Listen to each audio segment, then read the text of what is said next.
L'histoire commence avec de la musique forte dans une discothèque, toutes les tables étaient occupées par des visiteurs, un autre groupe inconnu se produit sur scène et divertit le public. La main d'un homme pose un verre vide sur la table, à côté se trouve une luxueuse bouteille de whisky, l'homme invite Yang à prendre un verre avec lui. Un homme embrasse une inconnue, se demandant si elle est offensée qu'il se soit battu avec son petit ami, la fille ne s'en souciait pas beaucoup, car pour elle, le gars n'était rien, juste une option de secours.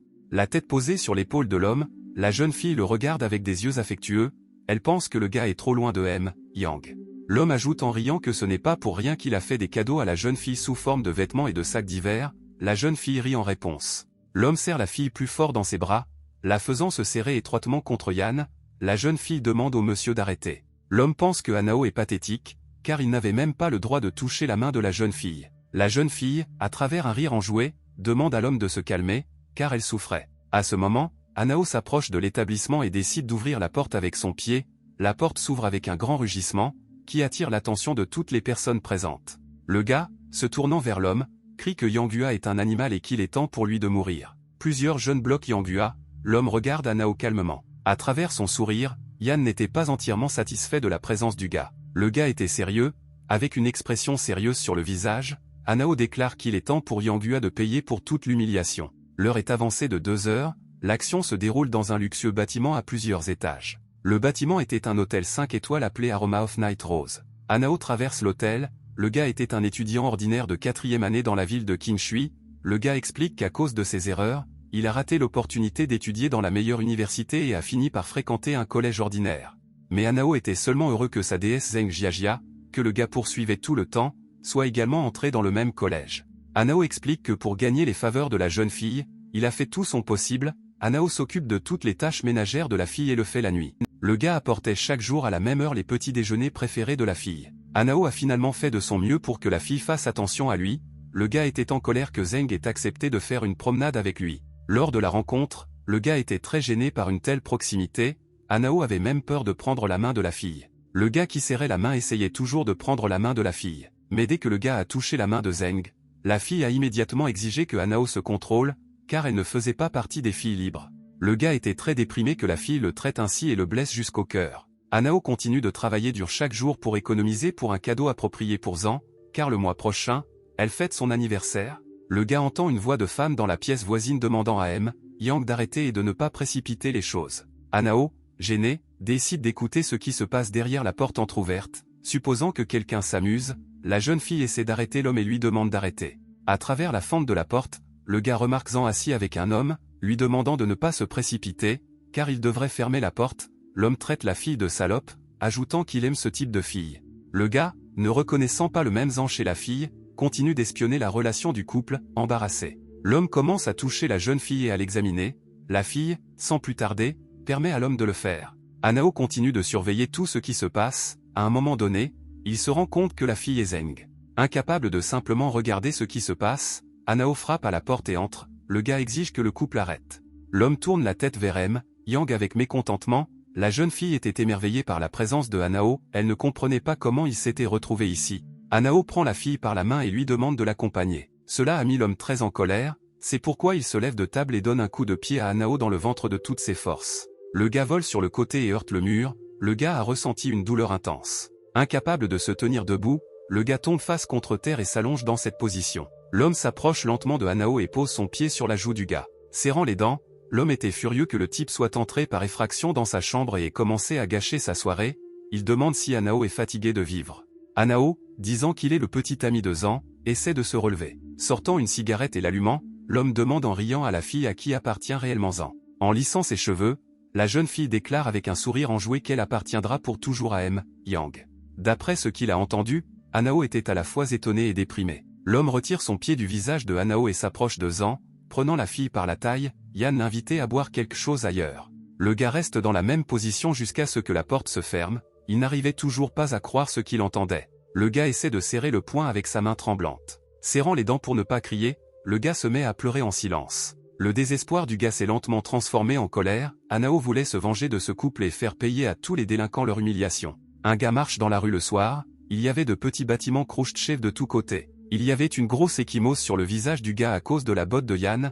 le gars pensait à se venger. Le gars a continué à marcher parmi les maisons et à un moment donné, un grand jet d'eau lui est tombé sur la tête. Une femme âgée commence à crier au gars qu'il est tard et qu'il ne devrait pas se promener dans son quartier. Anao regarda silencieusement la femme, mais n'osa pas répondre à l'agression. Derrière Anao, il explique pourquoi le gars a l'air si bouleversé. En s'approchant, le vieil homme précise qu'il est spécialisé dans la chance et que pour seulement 100 yuan, il effacera tout son karma négatif. Anao a compris qu'il n'avait rien à perdre et même s'il était un mendiant, le gars s'est senti désolé pour lui, car à un tel moment, c'est assez étrange de mendier de l'argent. Le gars fouille dans toutes ses poches et ne remet que 10 yuan en disant qu'il n'en a pas plus. L'homme boit son alcool et prend l'argent en disant qu'il lui accordera une réduction. L'homme, avec un sourire, posa brusquement sa main sur le cou de la jeune fille, ce qui choqua grandement Anao. En serrant les dents, Anao ajoute qu'il souffre, une étrange lueur dorée apparaît sur le cou du gars. Dans la zone de la lueur se trouvait un petit appareil rectangulaire, il a continué à briller et à causer des désagréments au gars. Le gars ne pouvait pas comprendre de quel type d'appareil il s'agissait et pourquoi la blessure avait guéri si rapidement. Anao ajoute qu'il commence à ressentir un étrange pouvoir. Anao se tourne vers le vieil homme et lui demande qui il est. Le vieil homme part en silence, heureux d'avoir au moins un peu d'argent. Une étrange fenêtre de texte est apparue devant le visage du gars, le système donne une description complète du gars et de ses compétences. Le gars n'arrivait pas à croire ce qu'il voyait, il continua silencieusement à étudier l'étrange fenêtre devant ses yeux. Le texte a rapidement changé pour indiquer que le système avait terminé la fusion avec l'hôte. Une voix étrange se fait entendre dans la tête du gars. Un inconnu commence à traiter le gars de faible et un autre perdant, lui demandant s'il veut tout changer et arrêter de tolérer une telle attitude. Le gars ne pouvait pas comprendre quel genre de son il entendait maintenant et qui lui parlait. L'inconnu n'était pas satisfait des actions du vieil homme et du fait qu'il avait récupéré un idiot. Anao a déclaré avec indignation qu'il n'était pas un idiot, ne comprenant pas exactement qui lui parlait. L'inconnu plisse les yeux et déclare avec indignation qu'il n'a aucune idée à qui il parle. Le gars le regarde d'un air interrogateur, car il ne comprenait vraiment pas à qui il parlait. La créature inconnue explique qu'ils ont déjà complètement fusionné et qu'ils sont en fait entrés en symbiose. L'inconnu se présente comme système immortel ou simplement système, son surnom est Papa. Le gars détourne le regard calmement, il n'est pas très content du nouveau problème. Anao a crié vivement qu'il ne comprenait pas quel genre de père il était et qu'il n'avait pas besoin de cette stupide fusion, exigeant qu'il parte immédiatement. Le système dit que si elle se sépare du gars, il mourra immédiatement. Anao était étonné par cela, car il prévoyait une vie tranquille. Le système commence à rire bruyamment, traitant le gars d'idiot, parce que ce n'est qu'une blague stupide dans laquelle Anao est tombé. Le gars agite la main, il explique qu'il n'est pas d'humeur à plaisanter et qu'il devrait quand même sortir, et de préférence le plus tôt possible. En levant les mains, le système traite à plusieurs reprises le gars de crétin, car il ne réalise pas tout le pouvoir. De nombreux mortels ont passé toute leur vie à la recherche de cette même immortalité. L'inconnu ajoute qu'il fera une réduction au gars étant donné qu'il est trop jeune pour comprendre. Le système décide de montrer ses capacités. La première chose que vous faites est d'activer le vent mystique. Un courant de vent est tombé sur le gars, sorti de nulle part. Le gars est rapidement emporté par un cri, le faisant voler jusqu'au bout de la rue. Sans attendre que le gars récupère, le système active la capacité, la légèreté des nuages. Anao vole soudainement plusieurs étages dans le ciel. Anao est dans le ciel, un homme surpris en short se tient sur le balcon. Dans la pièce, la femme a rencontré son mari qui, serrant sa femme dans ses bras, lui explique qu'il a été libéré plus tôt. Le système décide d'activer la capacité. Éclairs, d'étranges étincelles sont apparues dans la zone de la paume du gars. La décharge électrique frappe directement la fenêtre. L'homme ne pouvait pas croire ce qu'il voyait, car il se cachait au 11e étage. Anao tombe soigneusement au sol sans aucun dommage. En regardant ses mains, le gars ne comprend pas comment tout cela est possible. En supposant qu'il dort, des cris se font entendre au même étage, car le mari de la femme a découvert un voisin sur son balcon. Le système demande si la personne a aimé, car c'est plutôt cool par rapport aux normes humaines. Anao, continuant de regarder sa main, n'arrive pas à croire que tout cela soit possible et il n'en a pas rêvé. Le système lève le pouce et explique que ce ne sont que des fleurs, et qu'il n'y aura alors que des bails, mais le gars devra s'entraîner dur sur la voie de l'amélioration personnelle, car alors des perspectives illimitées l'attendent. Le système s'intéresse à ce que le gars veut le plus en ce moment. Le gars essaie de dire ce qu'il veut. En serrant le poing, le gars dit le nom de Yanghua et que sa petite amie est zen. Jiajia est avec lui. Anao veut se venger de ces non-entités. Le système était étonné car il s'agissait d'une cible facile. Il était étonné que ce type soit au-delà du pouvoir du commun des mortels. Le système ajoute qu'il aura pitié et vous remettra un kit de débutant. Tous les objets et compétences acquis étaient répertoriés dans la fenêtre système. Le système émet également une tâche et l'élément avec lequel vous devez l'accomplir. Le gars met la main sur des oreilles de lièvre, ce qui étonne grandement Anao. Anao commence à crier contre le système, supposant qu'il plaisante et se moque encore de lui. Le système explique qu'il s'agit d'un élément d'entrée de gamme et qu'il peut augmenter considérablement l'agilité et la force d'un homme. Anao était gêné, car c'était un gars normal et ce n'était pas typique pour lui de porter quelque chose comme ça. En soupirant, Le système rappelle que le gars a survécu à toutes les humiliations et que c'est peu de choses comparé à ça. Le gars est d'accord, ajoutant que tous les contrevenants doivent payer pour cela. Hanao va faire regretter à Zen son choix. Actuellement, Hanao est déjà dans le club et se tient devant M. Yang. L'homme regarde le gars en se demandant s'il est venu pour s'excuser ou pour une autre raison. Le gars veut attaquer l'homme, mais une foule de gardes de Yan commence à le retenir. L'homme déclare en souriant que si ne serait-ce qu'un de ses cheveux tombe ce soir, alors Hanao a gagné. Tous les subordonnés d'Yan précisent s'ils doivent s'occuper de ce type. Tous les hommes de M. Yang décident d'attaquer l'homme, ne le considérant pas comme un danger. Se couvrant le visage, le gars demande une minute. Hanao sort des oreilles de lapin rose, tous les voyous autour de lui regardent avec interrogation les agissements du type. Hanao les met silencieusement sur sa tête, les oreilles de lapin sont sur la tête du gars. Hanao était très gêné par un tel accessoire. Yan, pointant le gars du doigt, déclare que les gars ne sont pas son genre. Zen demande à M. Yang de se calmer et de ne pas dire de telles choses. Le gars était très gêné par cette apparence. Le système commence le compte à rebours de préparation. Toute la foule dans le club commence lentement à entourer le gars et à se moquer de son apparence. Les voyous d'Yan se moquent également du gars, le traitant de nom dur. Zen elle-même détourne le regard avec un sourire, elle était gênée par l'apparence de Hanao. Le système termine le compte à rebours et Hanao commence brusquement à courir vers le garde de M. Yang. Tous ceux qui se tenaient devant lui étaient stupéfaits par une telle vitesse, personne n'a même eu le temps de bouger. Hanao contourne tout le monde comme une ombre et apparaît derrière eux. Une seconde plus tard, tous les visages des gars étaient défigurés par de nombreux coups, personne n'a même eu le temps de voir la bataille. Tout le monde commence lentement à tomber sans âme au sol, les mains de Hanao étaient ensanglantées après avoir été battues par la foule des gardes. M. Yang lui-même était couvert de sueur à cause de cette situation, il ne pouvait pas croire ce qu'il voyait. Yan décide enfin de clarifier comment le gars a réussi à devenir si fort. Hanao s'approche lentement de l'homme.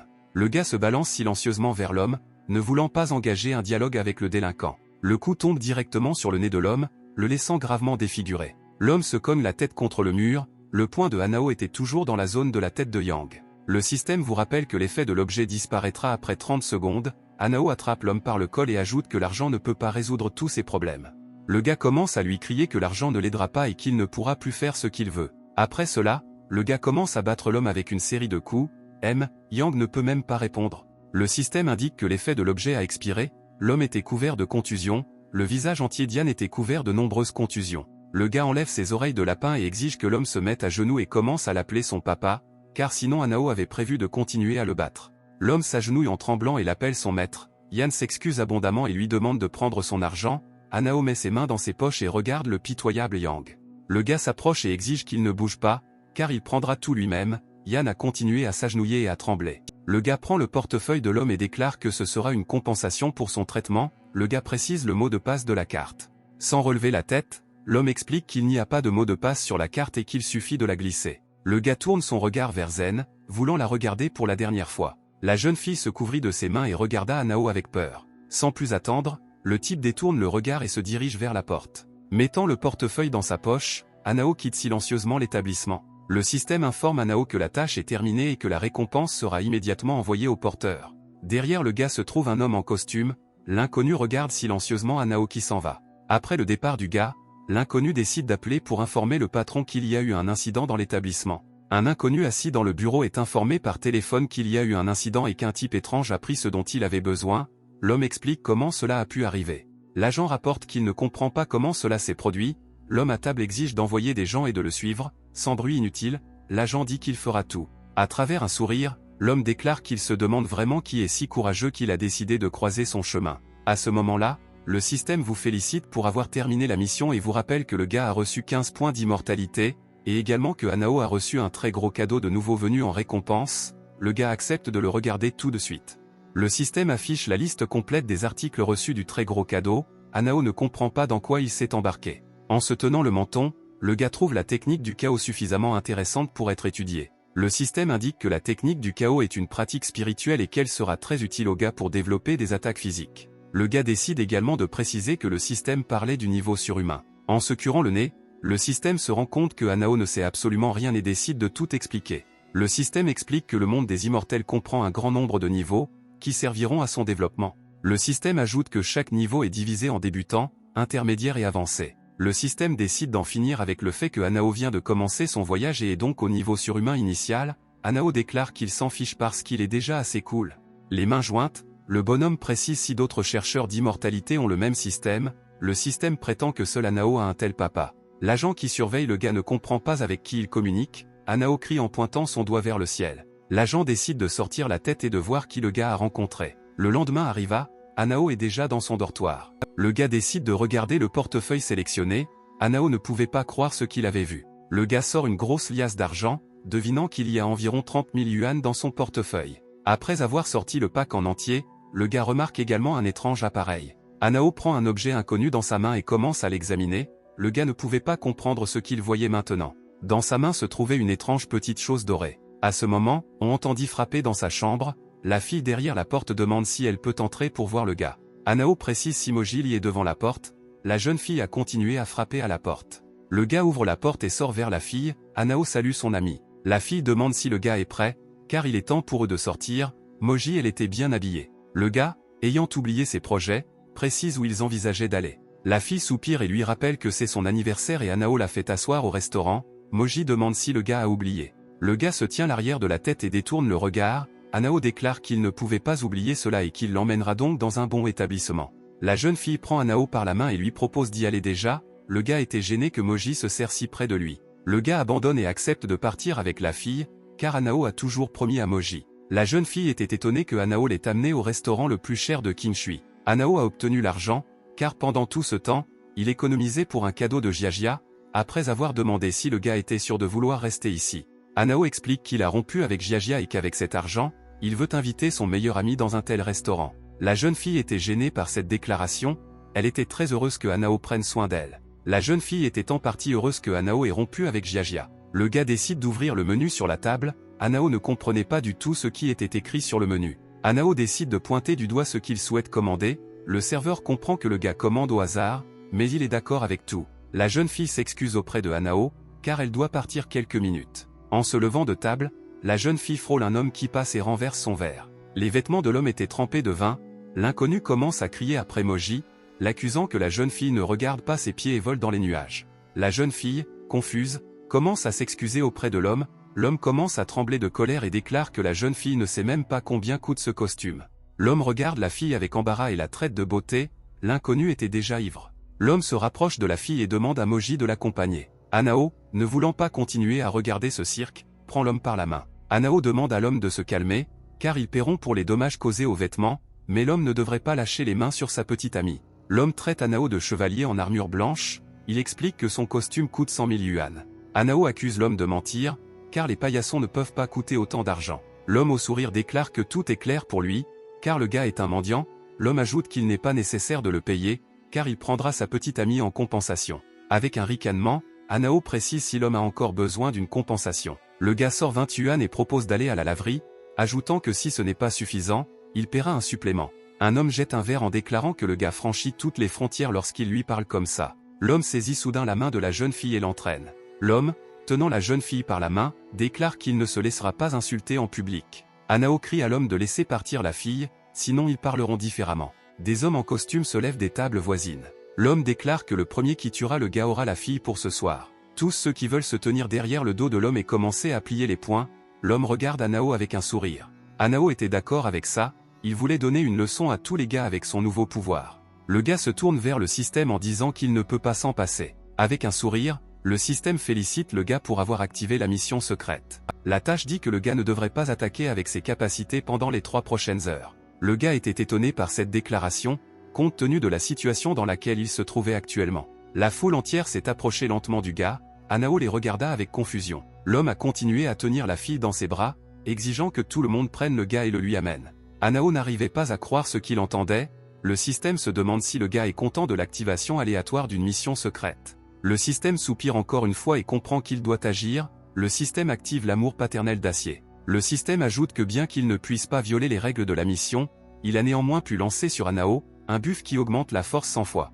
Anao crie au système qu'il ne sert à rien d'augmenter sa force 100 fois, car il ne pouvait pas attaquer. Tous les hommes s'étaient déjà suffisamment rapprochés et l'un d'eux s'était même lancé sur Anao. L'homme qui tient la fille crie après la foule de battre le gars à mort à cause de sa longue langue. Le gars commence à analyser rapidement ses options, il se rend compte que sa force a été multipliée par 100. Le gars regarde la foule avec un sourire, il a une idée de quoi faire avec cet énorme pouvoir. Le gars pointe du doigt l'homme assis à la table, Anao exige qu'il sorte seul pour s'occuper de lui, car il est leur patron. La foule entière déclare que le gars n'a aucune idée de qui est Maître Jeanne et qu'il ne se soucie pas du jeune homme. Certains prétendent que le maître ne se soucie pas d'un tel type. Maître Jeanne s'est brusquement levé de la table et s'est retrouvé derrière la foule. Sans plus attendre, il disperse toute la foule devant lui. Tous les hommes tombent à terre sans âme sous des coups aussi violents. Anao était également émerveillé par la force de Maître Jeanne. Une partie de la foule est passée devant Anao. Le gars réfléchissait à ce qu'il devrait faire de ce Maître Jeanne. Le gars se demandait d'où venait un vieil homme aussi fort. Anao ne pouvait même pas penser qu'il serait si fort, à supposer que le maître était furieux, puisqu'il a même dispersé son peuple. Le vieil homme déclare que personne n'a donné au gars le droit de choisir à sa place. L'homme qui tenait la fille était étonné que Maître Jeanne ait décidé d'aller se battre. L'homme décrit le vieil homme comme un ancien soldat des forces spéciales qui peut même tordre la tête des lions à main nue. La fille demande à Anao de faire attention. Le vieil homme demande si le gars veut le combattre en tête-à-tête après ça. Le vieil homme déclare que personne dans la ville de Qinshui ne pourrait survivre à son coup. Anao sort l'argent d'un air moqueur et invite le vieil homme à sortir de la ville et à voir le monde, car il se trompe profondément. Le gars transpirait légèrement, il espère qu'il n'a pas mal calculé et que son plan fonctionnera, car il n'a pas d'autre choix que de faire tapis. Le vieil homme déclare que le gars ne sait rien, le traitant de parvenu. Le vieil homme, ne voulant pas continuer à parler, se lance dans la bataille pour détruire le pathétique type. Au dernier moment, Anao s'aperçoit que le coup est assez dangereux. Le gars décide de fermer les yeux avant de frapper le vieil homme. Mais le vieil homme s'arrête à 1 centimètre du corps du gars et une forte détonation se fait entendre. Sous l'effet d'une telle force, les vêtements sur la main du vieil homme sont déchirés et des écorchures sanglantes apparaissent sur toute sa main. L'homme ne pouvait pas croire ce qu'il voyait. Le vieil homme est rejeté en arrière, sa main est fortement déformée et défigurée. Le vieil homme a crié de douleur intense. Le vieil homme est projeté en arrière plusieurs mètres dans le dos de l'homme. L'homme qui tient la jeune fille commence à trembler de peur. Anao pousse un soupir de soulagement. Il ajoute qu'il a gagné et ne croyait pas vraiment pouvoir survivre à ce coup fatal. Anao comprend que l'effet du buff ne se limite pas à l'attaque, mais s'applique également au reste. Le gars remarque également que c'est parce que la force agit dans les deux sens. Anao, avec un visage sérieux, termine en disant qu'il avait raison et que sa véritable action est de détourner les dégâts. L'homme ne comprenait toujours pas ce qu'il venait de faire et comment le vieil homme avait perdu. La fille court vers le gars en larmes. Anao serrant la fille dans ses bras, elle propose de le dire au gars, mais le gars veut le montrer clairement. L'homme prend du recul et tente de justifier son comportement. Il commence à s'excuser et à se traiter d'idiot. Le gars crie après l'homme et lui rappelle qu'il a insulté sa petite amie, ainsi qu'une foule l'attaque seule. L'homme tremblait de peur. À cause d'une telle tension, l'homme s'est mouillé, obligeant Anao à s'écarter vers Anao et lui demande de se calmer. Le système nous rappelle que l'effet de l'amour paternel d'acier est terminé. L'homme se présente comme le propriétaire de l'établissement, Lian, et est également invité à monter à l'étage pour quelques mots. Le gars prend la fille et se dirige vers la sortie. Il ne voulait pas continuer à rester sans défense dans ce restaurant. Déjà proche de la sortie, Anao explique qu'il n'a rien à voir avec eux et le laisse dire au chef qu'il viendra la prochaine fois. À l'entrée, 2 gardes bloquent la sortie, ce qui surprend Anao. Anao lui rappelle ce qu'il a fait il y a quelques minutes et il vaut donc mieux ne pas le toucher. L'homme explique qu'il a vu la technique et qu'il en a été très impressionné, mais qu'elle ne peut pas être comparée aux techniques de Frère Lee. Par conséquent, l'homme lui rappelle à nouveau la proposition, car s'il part, ce sera une insulte à Frère Lee. Ne voyant pas d'autre choix, Anao se dirige avec l'homme au 2e étage. Le gars analyse ce qu'il devrait faire ensuite sans le système. L'homme frappe à la porte en ajoutant qu'il a amené un gars. En ce moment, Anao réfléchit à la façon dont il peut attendre la fin de la mission sans se battre. Un homme et un gars entrent. L'aîné demande à Anao d'attendre qu'il termine sa partie. L'homme prit congé et sortit. Anao s'assoit sur une chaise et commence à regarder autour de lui. Le système note également qu'il a été possible de trouver des personnes partageant les mêmes idées, suggérant l'utilisation de la vision au rayon X pour l'inspection. Le gars est surpris que cet homme recherche aussi l'immortalité. Anao active son amulette de vision au rayon X. Après avoir appliqué le sceau sur son œil droit, le gars regarde les statistiques de l'homme. En face de l'aîné, une petite fenêtre apparut avec sa description, ainsi que des informations sur son niveau. Le niveau de l'aîné était surhumainement élevé. Le gars remarque que l'aîné est au-dessus de son niveau et qu'en cas de conflit il n'a aucune chance de gagner. Pendant que l'homme continuait son jeu, Anao essayait de tout analyser et d'élaborer un nouveau plan. La fille qui jouait avec l'aîné était indignée d'avoir prévu de céder, mais à la fin elle a encore gagné. Le vieil homme dit avec un sourire que même si la jeune fille espérait qu'il céderait, elle s'est détendue et a perdu. La jeune fille explique que son grand-père a simplement rompu sa promesse et que ce n'est pas de sa faute si elle a perdu. L'homme en rit, en buvant son whisky, il explique que l'homme apprend la vie à la jeune fille. Anao, incapable de continuer à attendre, déclare que le vieil homme est tellement malade qu'il boit. Le gars demande si l'homme s'ennuie de la vie. La jeune fille se tourna et regarda Anao assis de travers. La fille se lève et déclare que le gars n'ose pas communiquer ainsi avec son grand-père et qu'il s'ennuie de la vie. L'homme demande à sa petite fille de s'asseoir et se dirige lentement vers le gars. Anao paniqua un peu, mais essaya quand même de rester calme. Le gars lui-même ne remarque pas comment il a commencé à secouer sa jambe à cause des nerfs. L'homme s'approche du gars et clarifie ce que Hanao vient de dire. L'homme passe au-dessus du gars et lui demande à nouveau ce que Hanao vient de dire. Hanao se rend compte que l'homme est largement supérieur en force et n'est même pas capable de se lever de sa chaise. Hanao de répéter ce qu'il a dit. Dans l'épisode bonus, Hanao vérifie auprès du système si l'amulette peut également voir d'autres choses, le système confirme avec un sourire. Le gars regarde vers la petite fille de l'aîné et observe le corps de la jeune fille. En rougissant, Hanao n'arrivait pas à croire ce qu'il avait vu, il essaie de le découvrir grâce au système. Le système augmente la capacité en introduisant des rayons X, à partir de là, Hanao commence à s'indigner et demande à le restituer. Le gars penche la tête, il se rend compte qu'il ne peut pas bouger du tout, en supposant qu'il s'agisse d'une domination de niveau, le vieil homme regarde le gars calmement. Avec un sourire, le gars ajoute que même s'il a parlé de l'alcool, il s'est avéré que c'était parce que l'homme ne voulait pas dépasser le niveau surhumain. L'homme fronce les sourcils et explique comment il a découvert son niveau actuel. L'homme arrête de faire pression sur le gars et lui permet de reprendre son souffle. Hanao se rend compte que ce n'est pas en vain qu'il a utilisé la vision au rayon X et a constaté son état. Le gars se souvient de toute la liste avec la description de l'aîné. Le gars ajoute qu'il sait tout sur l'aîné et même quand il commence à pleuvoir, l'homme commence à ressentir une douleur douloureuse dans la poitrine à cause de laquelle il ne peut pas passer au niveau suivant. L'aîné ne comprenait pas comment le gars pouvait découvrir de telles informations sur lui, il regarda Hanao d'un air interrogateur. L'homme se demande d'où vient le gars et sait tout cela. Avec un sourire, le gars explique qu'il est aussi un chercheur d'immortalité et qu'en tant qu'homme, Hanao n'envisage pas de dévoiler toutes ses cartes. Dans ses pensées, le gars comprit qu'il avait réussi à les réprimer avec sa force et qu'il ne se précipiterait plus pour tirer des conclusions. Le gars lui-même ne pouvait pas croire qu'il serait capable d'éviter le conflit. La fille s'approche et déclare que le gars les induit en erreur. La fille veut punir le gars et le frapper au visage, car alors Hanao parlera normalement. La fille s'approche et prend Hanao par le col, le gars ajoute qu'il sait comment guérir cette maladie. La fille laisse partir le gars, l'homme demande si Hanao peut partager un peu de ses cartes et le dire. Le gars essaie de trouver une explication adéquate. En se tenant le menton, le gars commence à se promener dans la pièce avec un air intelligent. À cette époque, il a essayé de mendier des médicaments auprès du système, car il en avait un besoin urgent. Le système déclare qu'il est prêt à aider, mais pour un montant de 15 points d'immortalité. Le gars accepte immédiatement et demande au système de se dépêcher pour prendre une décision. Les points d'immortalité ont été supprimés et Hanao n'en avait plus que 10. Le système explique qu'il n'est pas possible de guérir le vieil homme de la manière habituelle, et c'est pourquoi le système propose d'acheter une boule de guérison pour 30 points.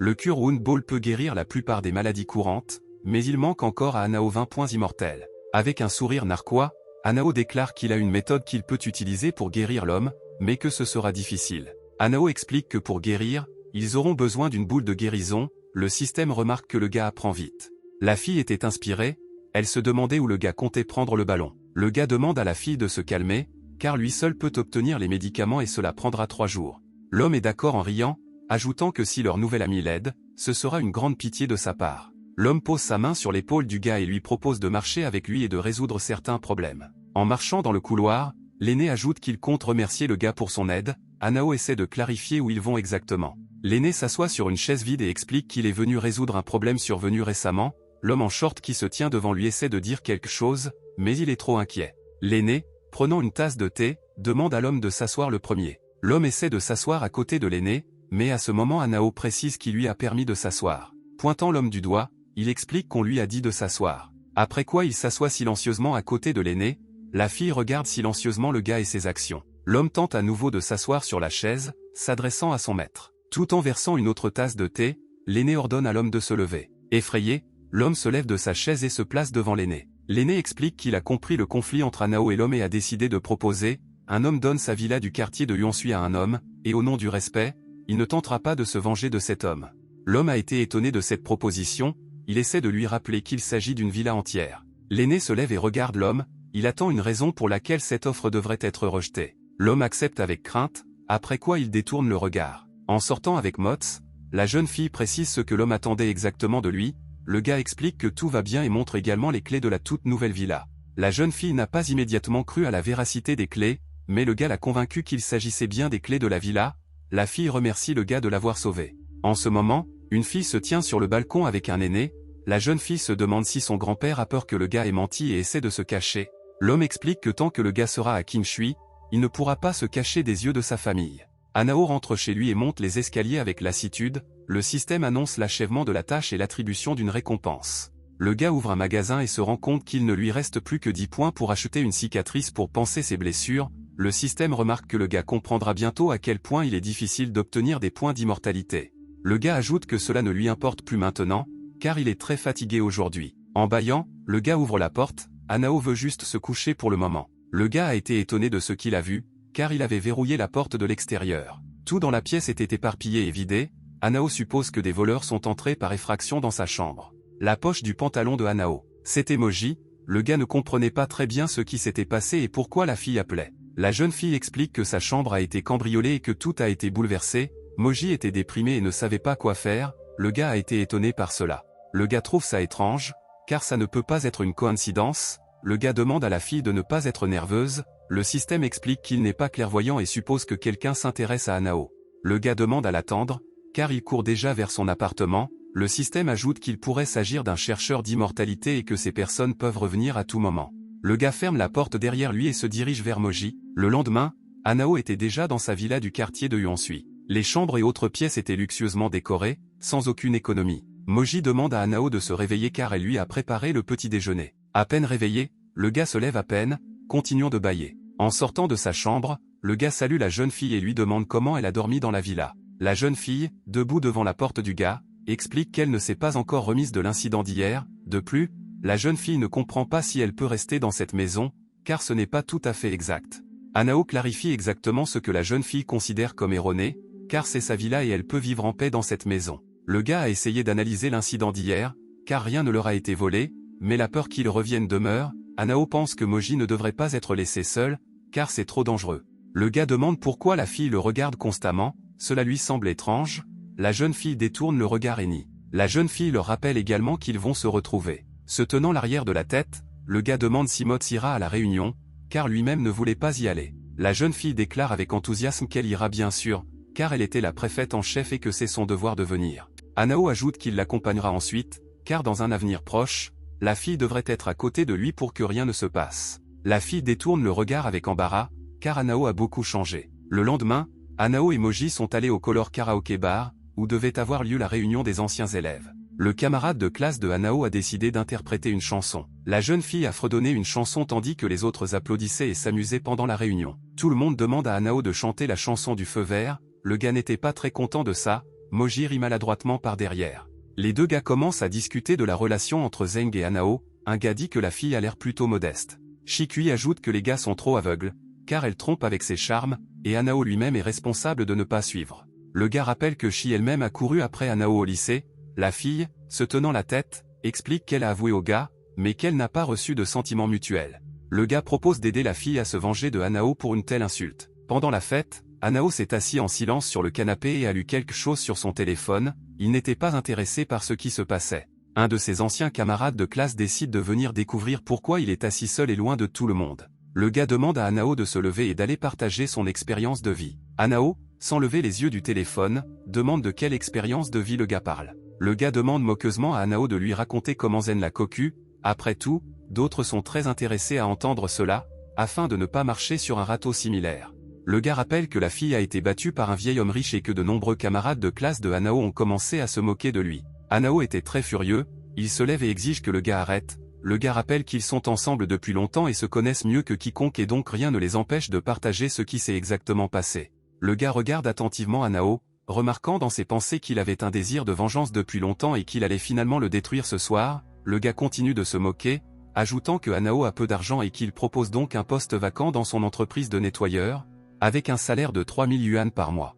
Hanao repousse le gars et lui dit de se calmer, car encore un mot et il devra en répondre. Le gars regarde Hanao avec fureur, il lui rappelle qu'il a beaucoup de gens qui vont le tuer. Hanao propose au gars d'essayer, car tout ce qu'il a lui a été donné par son père. Moji se rapproche et essaie de calmer Hanao. Shikui est également fatigué d'écouter de tels arguments, alors il leur demande à tous les deux de se calmer. La jeune fille se tient en face de Hanao, le regardant dans les yeux avec confiance. La fille décide de demander si Hanao regrette de ne pas sortir avec elle à l'école. En détournant le regard, Hanao explique qu'il n'a rien à regretter. À nouveau le gars puis détourne le regard. La déception est visible dans les yeux de la jeune fille. La fille remarque également exactement comment Moji tient la main de Hanao. La jeune fille décide d'en rester là, pensant que le club est trop ennuyeux, elle se dirige vers la sortie.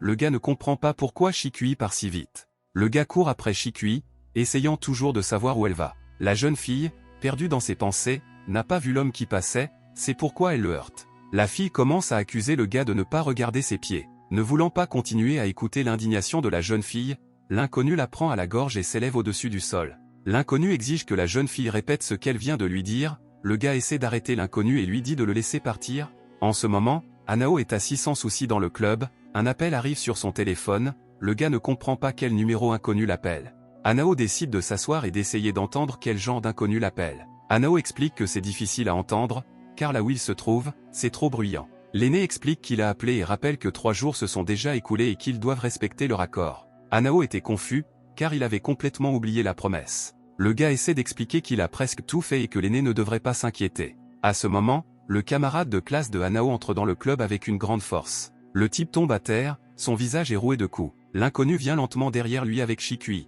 Tenant la main de la jeune fille, l'inconnu explique à toutes les personnes présentes que Shikui l'a insulté et l'a traité d'aveugle. L'inconnu demande si les autres connaissent la fille, l'inconnu se présente comme étant félon, et également comme une personne très honnête.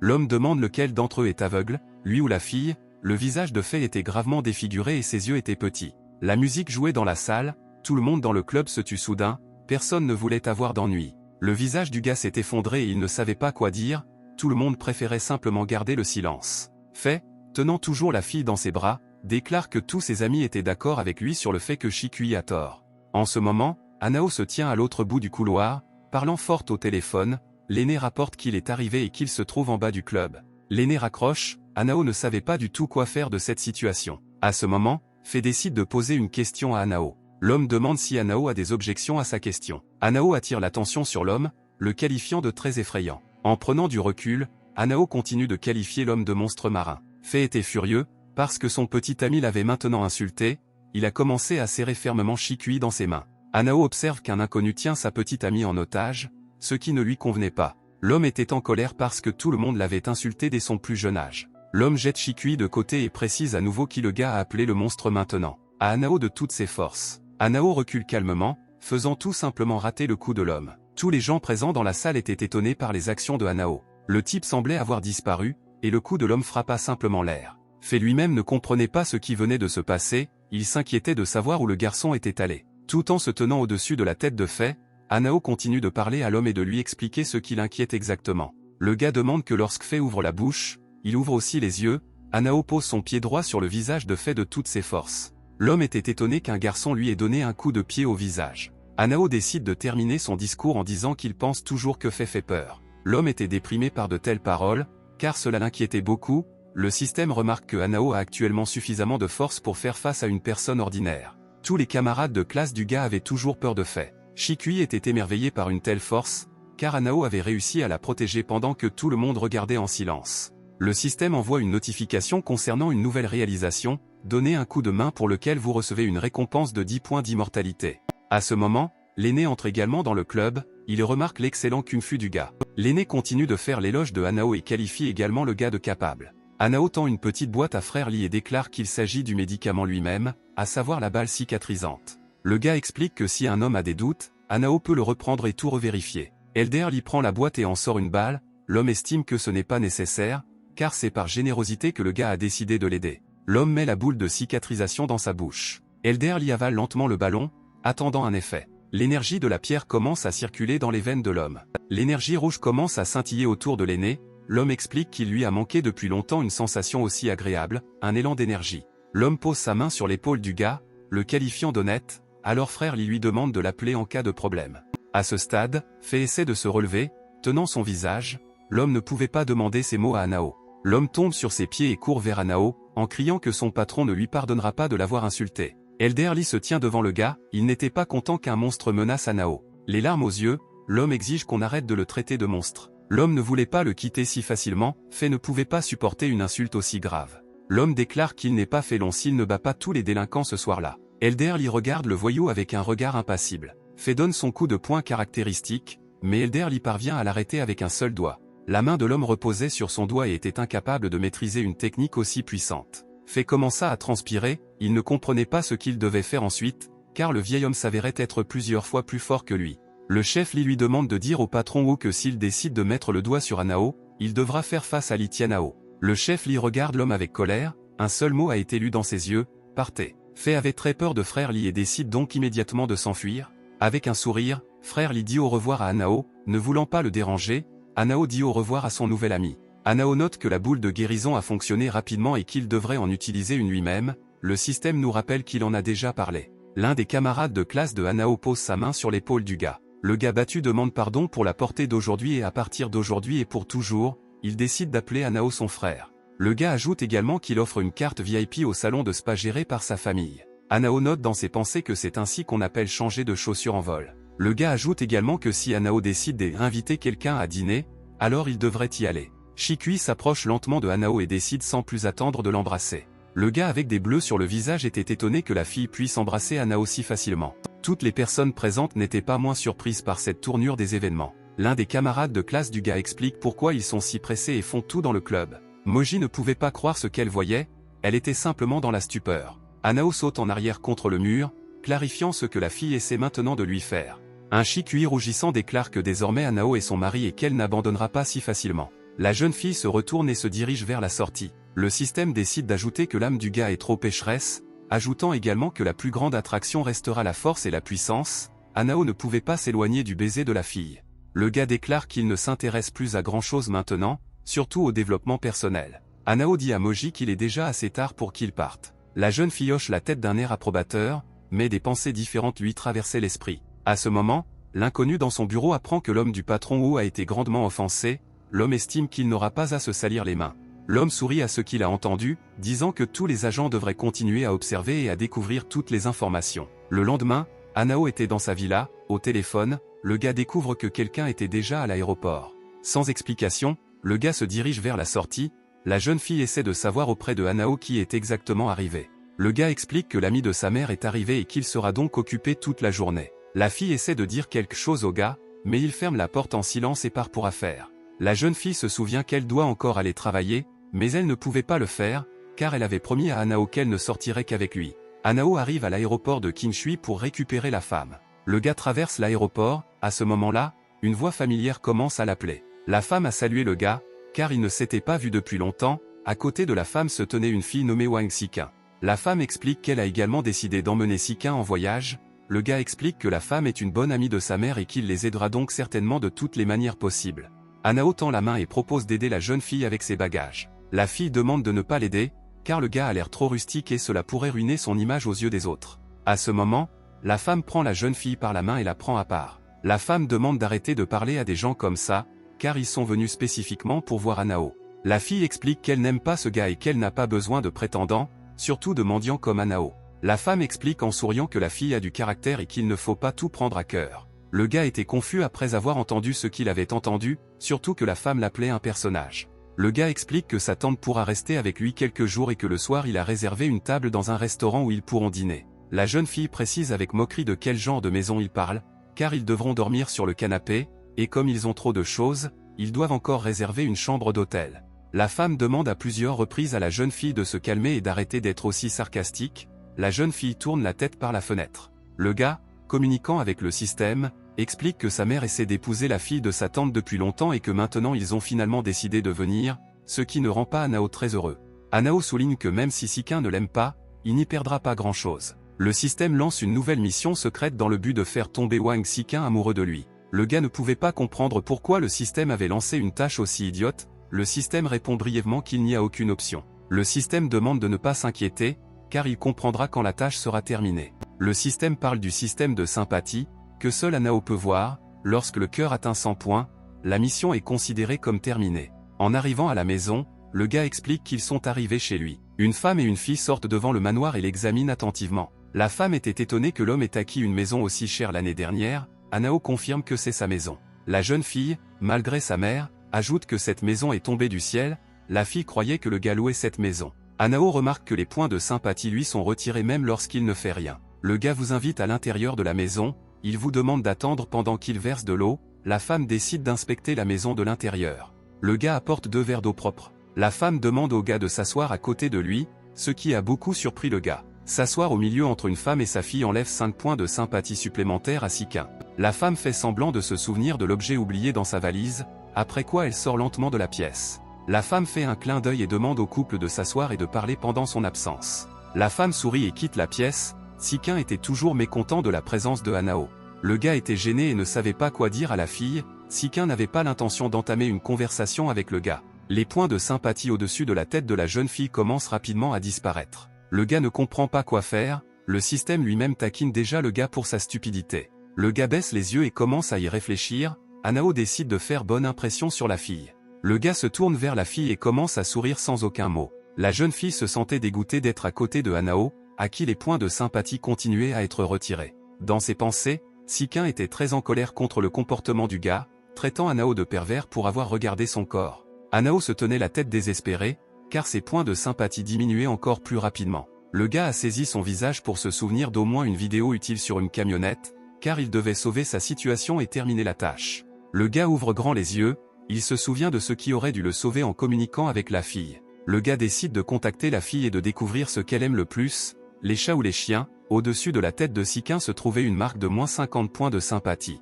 La fille, ne comprenant pas le piège, décide de clarifier pourquoi le gars demande, mais répond quand même qu'elle préfère les chiens.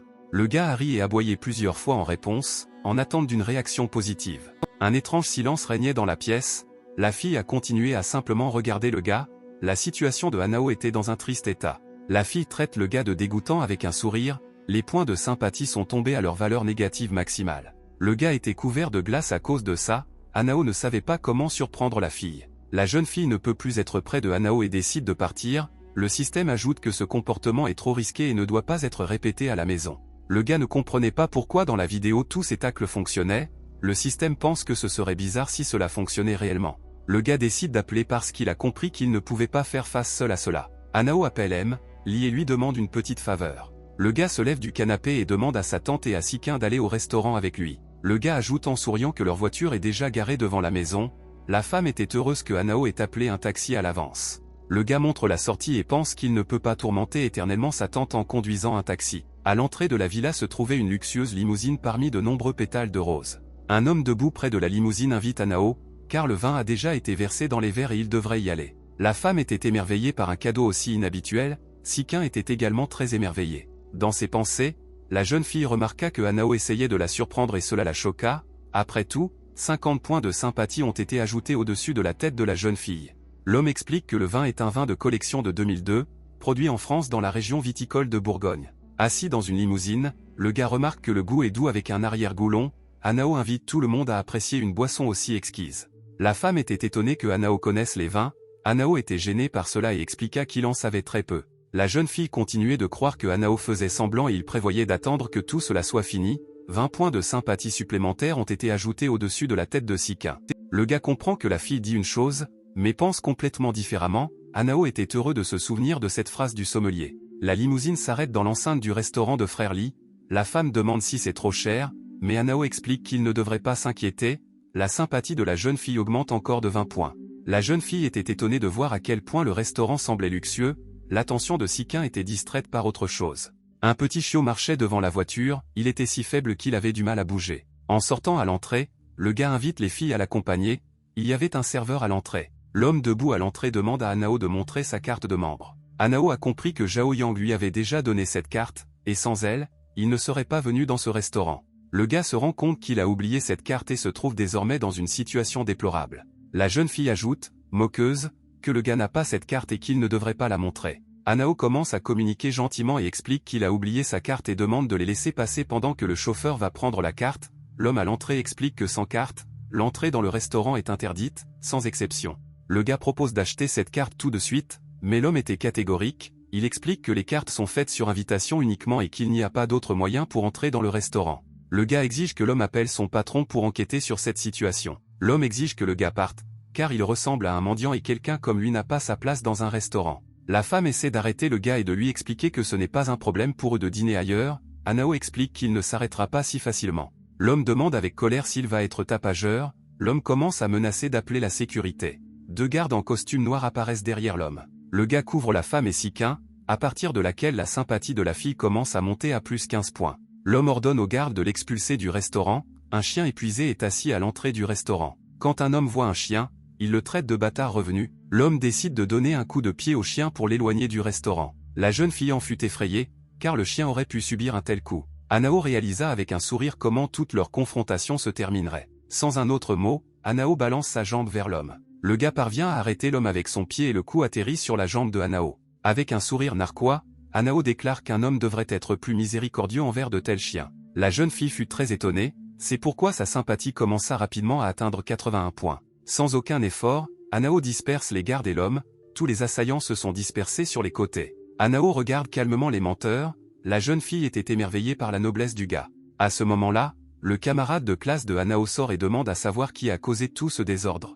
Hanao se retourne silencieusement pour comprendre qui dit exactement cela. Le gars observe Hanao et l'invite à prendre une tasse de thé avec lui. Le gars salue Hanao en l'appelant son frère. Hanao explique qu'ils n'ont pas été très gentils avec lui et qu'il devra apparemment partir. Le gars commence à crier à ses subordonnés en leur demandant de préparer une salle VIP où son frère pourra se reposer correctement. L'homme, sans plus attendre, est allé répondre aux demandes du patron. Le gars lui demande pardon pour une telle hospitalité et explique qu'il paiera tout lui-même. Hanao tend un chien au gars et lui demande de montrer sa gentillesse. Le gars essaie de comprendre quel genre de chien Hanao vient de lui donner. Hanao explique qu'il donne ce chien en adoption parce que l'ancien propriétaire a été irresponsable et l'a abandonné. Le gars, ne comprenant pas quoi faire du chien, le regarde d'un air interrogateur. La fille était amusée par la réaction du gars face à un cadeau aussi étrange. La sympathie a également augmenté de 8 points. Déjà à table, Hanao remarque que même s'ils ont dû traverser tous les ennuis, il a vraiment aimé l'ambiance du restaurant. La femme la soutient, ajoutant que Hanao sait comment plaire à une fille. La jeune fille, détournant le regard, reconnaît également que le restaurant est vraiment bon. Hanao propose de boire pour aujourd'hui. Aux yeux de la fille, Hanao avait beaucoup changé et ressemblait davantage à son idéal. La jeune fille était très gênée et ne pouvait pas croire que c'était le même gars devant elle. Les points de sympathie ont encore augmenté de 10 points et s'élèvent à 99. Le système remarque qu'il ne reste plus qu'un point au gars avant la ligne d'arrivée. À ce moment, un message arrive sur le téléphone du gars. La jeune fille accepte de prendre un verre ensemble, mais elle était toujours confuse par la présence de Hanao. Le gars décide d'ouvrir le message envoyé et il a été très étonné par ce qu'il a vu. La photo montrait Moji assis sur une chaise. La jeune fille avait un bandage dans la bouche et ses mains étaient liées. Le message disait que Hana devait venir à Big Dragon Bay au 15e hangar dans les 30 minutes, sinon quelque chose de grave se produirait. Le gars se lève de table avec la déclaration selon laquelle il a un besoin urgent de se lancer en affaires. La femme ne comprenait pas ce qui s'était passé et pourquoi Hanao avait décidé de partir si brusquement. Sans rien expliquer, le type quitte l'établissement et ferme la porte derrière lui. Hanao arrive immédiatement au hangar de Big Dragon Bay à la recherche du 15e hangar. En approchant de la porte du hangar, le gars décide d'entrer et de résoudre complètement ce problème. Hanao regarde autour de lui et voit Moji assis au milieu du hangar. Quand le gars la voit, il commence immédiatement à s'adresser à elle. La fille essaie de dire quelque chose au gars à travers le bâillon, mais elle n'y parvient pas. Le gars commence à courir vers la fille. Hanao est arrivé pour sauver Moji. La jeune fille commence à secouer la tête, ce que le système remarque. Le système signale un danger dans le dos du gars. Hanao s'arrête brusquement et une grande ombre d'un inconnu apparaît derrière lui. C'était Feya. L'homme se précipite immédiatement à l'attaque et tente de poignarder Hanao avec un couteau, mais le gars parvient à esquiver à la dernière seconde. Par colère, le gars traite Fei d'infirme qui ne fait que gêner. Avec un sourire, l'homme décide d'expliquer qu'il était bien préparé cette fois-ci. L'homme se tourne brusquement vers le type et commence à lécher son couteau pour l'intimider. Hanao demande si Fei envisage de lui faire du mal, traitant à plusieurs reprises l'homme d'infirme. Fei ne comprend pas pourquoi ce gars a autant confiance en lui. L'homme, sans plus tarder, décide de faire du mal non pas à Hanao, mais à sa petite amie. Le gars ne pouvait même pas imaginer un acte aussi ignoble. Le gars parvient immédiatement à réagir et décolle rapidement de sa place. À l'endroit où se tenait initialement le gars, la poussière s'est levée et des fragments de pierre ont été arrachés sous une telle poussée. Hanao parvient à arrêter l'homme avec sa main, le gars prend la lame avec la main. Le gars serre fermement la lame, ce qui fait saigner sa main. Le gars a un sentiment étrange et commence à être désorienté. Le gars ne comprenait pas ce qui se passait, il s'agenouilla lentement pour essayer de se relever. Avec une moquerie, Fei explique que ce couteau est destiné à la destruction des immortels et de tous ceux qui recherchent l'immortalité. Il y avait une étrange énergie rouge qui brillait autour du couteau, qui se distinguait grandement des autres. Le gars comprend que le couteau a absorbé toute sa force spirituelle et son énergie et qu'à cause de cela, il s'est affaibli. Le système exige que le gars active immédiatement la technique du chaos, et Hanao ferme les yeux à ces mots. Le gars sent que l'énergie ne s'écoule plus, il a compris que la technique du chaos l'aiderait dans cette situation. Le système ajoute que si le gars était plus sérieux au sujet de l'entraînement, aucun jouet ne lui aurait causé de dégâts. Hanao décide de continuer à faire semblant, disant que ses forces le quittent et qu'il va bientôt mourir. Le système qualifie ce gars d'excellent acteur. Fei demande d'un ton moqueur que le gars continue à montrer sa force parce que son humiliation a effectivement pris fin. Le gars lève à peine la tête et essaie de dire quelque chose à Fei. La fille essaie de répondre à Hanao, elle était très inquiète de l'état du gars. Feya s'approche de la jeune fille et lui explique que le couteau va bientôt épuiser complètement toutes ses forces et qu'ensuite Hanao prendra fin. Faye prend la fille par le visage et ajoute que le gars continuera lentement à souffrir d'agonie. À ce moment, Anao prend Faye par l'épaule et précise qui l'homme va torturer. L'homme ne comprend pas où est passé son couteau, il était aussi étonné que le gars puisse bouger après tout. Feya exige que le gars lui rende le couteau, car c'est l'objet préféré de son patron Wu. Anao commence à agiter le couteau devant le visage de l'homme.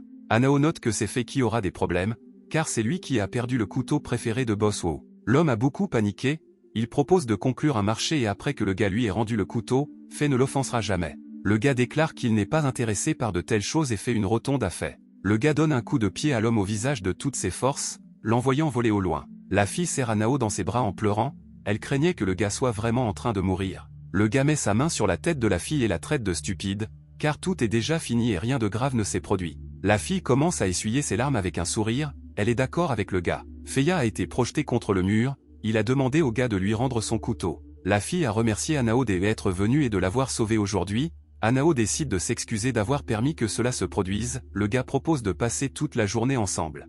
À ce moment, Sikin apparaît et demande ce qui arrive au gars et pourquoi il a simplement disparu et l'a laissé dans le restaurant. La fille prend la pause et demande au gars d'expliquer son action. Le gars regarde la fille avec confusion, il a complètement oublié l'existence de Sikin et Moji ne la connaissait pas non plus. Le gars remarque que le chiffre 9 commence à se transformer en quelque chose, Anao suppose qu'il ne pourra pas accomplir cette mission. Anao était confus, car il accumulait tous les points depuis trop longtemps. Le gars regarde avec surprise l'indicateur de sympathie, qui était le nombre maximum. La tâche est considérée comme terminée, le gars reçoit 30 points d'immortalité, ainsi que le déblocage de nouveaux objets dans le magasin. La fille soupire d'embarras, il ne pouvait pas comprendre où Anao s'est enfui d'elle. Aux yeux de Sikin, Anao était idéale et particulièrement belle, le système ajoute qu'apparemment c'est de l'amour, mais il ne comprend pas bien les femmes et ne pourra en aucun cas les aider. La jeune fille trouve Anao et le regarde avec indignation, le gars demande au système de quel genre de choses nous parlons ensuite. Sikin et Moji demandent simultanément à Anao qui ils sont, Anao détourne le regard avec confusion, ne sachant pas quoi dire, sans rien trouver, Anao répond simplement qu'ils sont tous les deux ses bons amis. Sikin lui rappelle qu'aujourd'hui Anao lui a commandé une limousine et l'a également invité dans un restaurant cher, la fille demande toujours à dire quelque chose à ce sujet. Ne sachant que dire, le gars regarde la fille avec un sourire confus. Tante Anao salue le gars, car il est déjà rentré chez lui. Le gars essaie d'expliquer que puisque Xu est un bon ami de sa mère, il aurait dû bien prendre soin d'eux, Anao précise que peut-être que la femme l'a mal compris. La jeune fille était perplexe face aux paroles du gars, elle essaie de découvrir pourquoi tout s'est passé de cette façon. Une femme essaie de savoir auprès de sa fille ce qui lui est arrivé, Anao suggère que la fille est très fatiguée et qu'elle devrait se reposer. Le gars détourne le regard, réalisant qu'il a réussi à s'en sortir, même si c'était un pourboire difficile. Le lendemain, Anao et Moji se sont rendus au Radiant Business Center, la fille explique pourquoi le gars l'a invité ici. Le gars explique que les vêtements de la fille sont démodés et qu'elle devrait acheter quelque chose de plus récent, la jeune fille sourit gentiment en réponse. Le gars remarque un grand nombre de personnes, ce qui suggère qu'un événement est prévu. En regardant autour d'elle, la jeune fille remarque quelque chose, pointant son doigt, Moji essaie également d'attirer l'attention de Anao. La jeune fille remarqua un panneau indiquant de gros jeux de pierre. Anao remarque qu'un festival de jeux de pierre se déroule dans une grande salle. La jeune fille ne comprend pas l'essence de l'événement, alors elle demande s'il est légal de faire quelque chose comme ça, avec un sourire narquois, le gars traite la fille de stupide et lui explique que, bien sûr, c'est permis. Le gars ajoute que cela s'appelle un investissement risqué, où l'on essaie de savoir si la pierre contient du jade ou non. La fille écoute attentivement le gars. La jeune fille décide de préciser s'il est nécessaire de scier la pierre pour le savoir. Anao explique qu'il n'existe aucune technologie au monde capable de détecter le jade à l'intérieur d'une pierre, alors les gens tentent leur chance. Le gars ajoute que dans cet art, on peut tout perdre ou devenir riche d'un coup. Le système note avec un sourire que ce n'est pas parce qu'il ne voit pas la technologie qu'il ne voit pas Anao. Anao est d'accord car il dispose d'un système qui l'aidera. Le gars décide d'utiliser l'amulette de vision au rayon X et regarde toutes les pierres de ses propres yeux. Le gars examine chaque pierre et se rend compte qu'il y a trop peu de jade sur cette table. L'homme propose de tenter sa chance et d'acheter une pierre. La fille montre l'une des pierres et demande au gars de la regarder de plus près. La jeune fille montre une pierre qui avait un peu de jade à l'extérieur. Le gars remarque également une lueur verte, suggérant que quelque chose est tombé pendant qu'il le portait. Après avoir examiné la pierre avec sa vision au rayon X, le gars remarque que tout le jade contenu dans la pierre a déjà été percé et rempli d'autres choses. Le gars prend cette pierre et une autre, Anao remarque qu'elles ont des poids différents. Plusieurs hommes prennent note de la déclaration de Anao. Le vendeur demande au gars de laisser ses suppositions et de décider d'acheter ou non la pierre. Le gars explique qu'il envisage d'acheter, mais pas la pierre proposée. Anao remarque que tout le monde est au courant des sales tours, mais personne ne les expose, car des problèmes pourraient survenir. Anao continue de choisir une pierre, disant que l'homme ne pourra pas la tromper. Le gars sort une pierre avec le désir de l'acheter. L'homme était indigné qu'il n'ait pas choisi les pierres, mais il a regardé le prix par lui-même. Le gars avec un sourire déclare que l'argent apparaîtra après que l'homme ait scié cette pierre.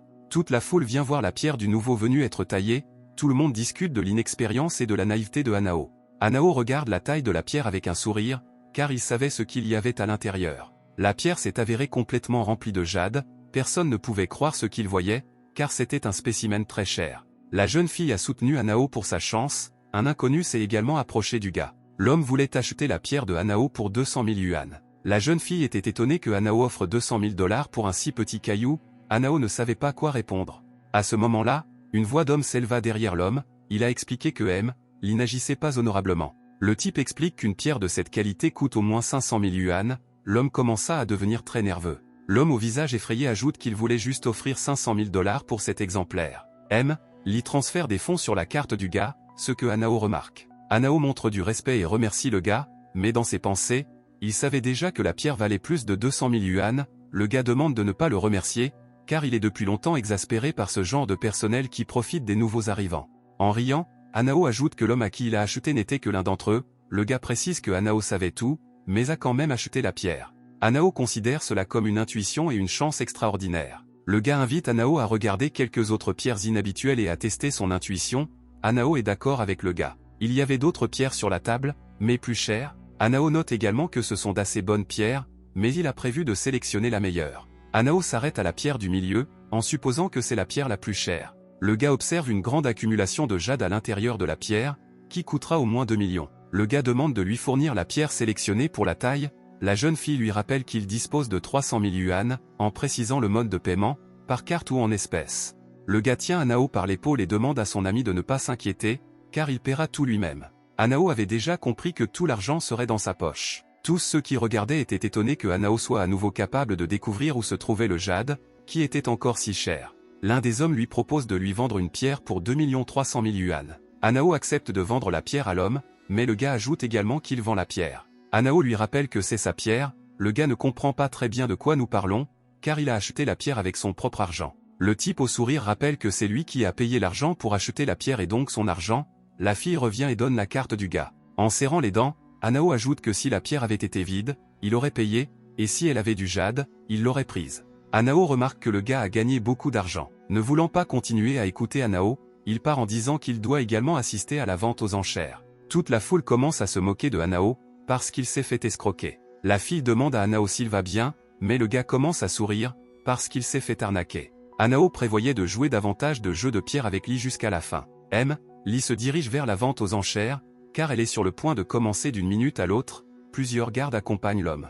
La jeune fille à l'entrée informe Hanao que pour participer à la vente aux enchères, vous devez effectuer un dépôt de 2 millions de yuan.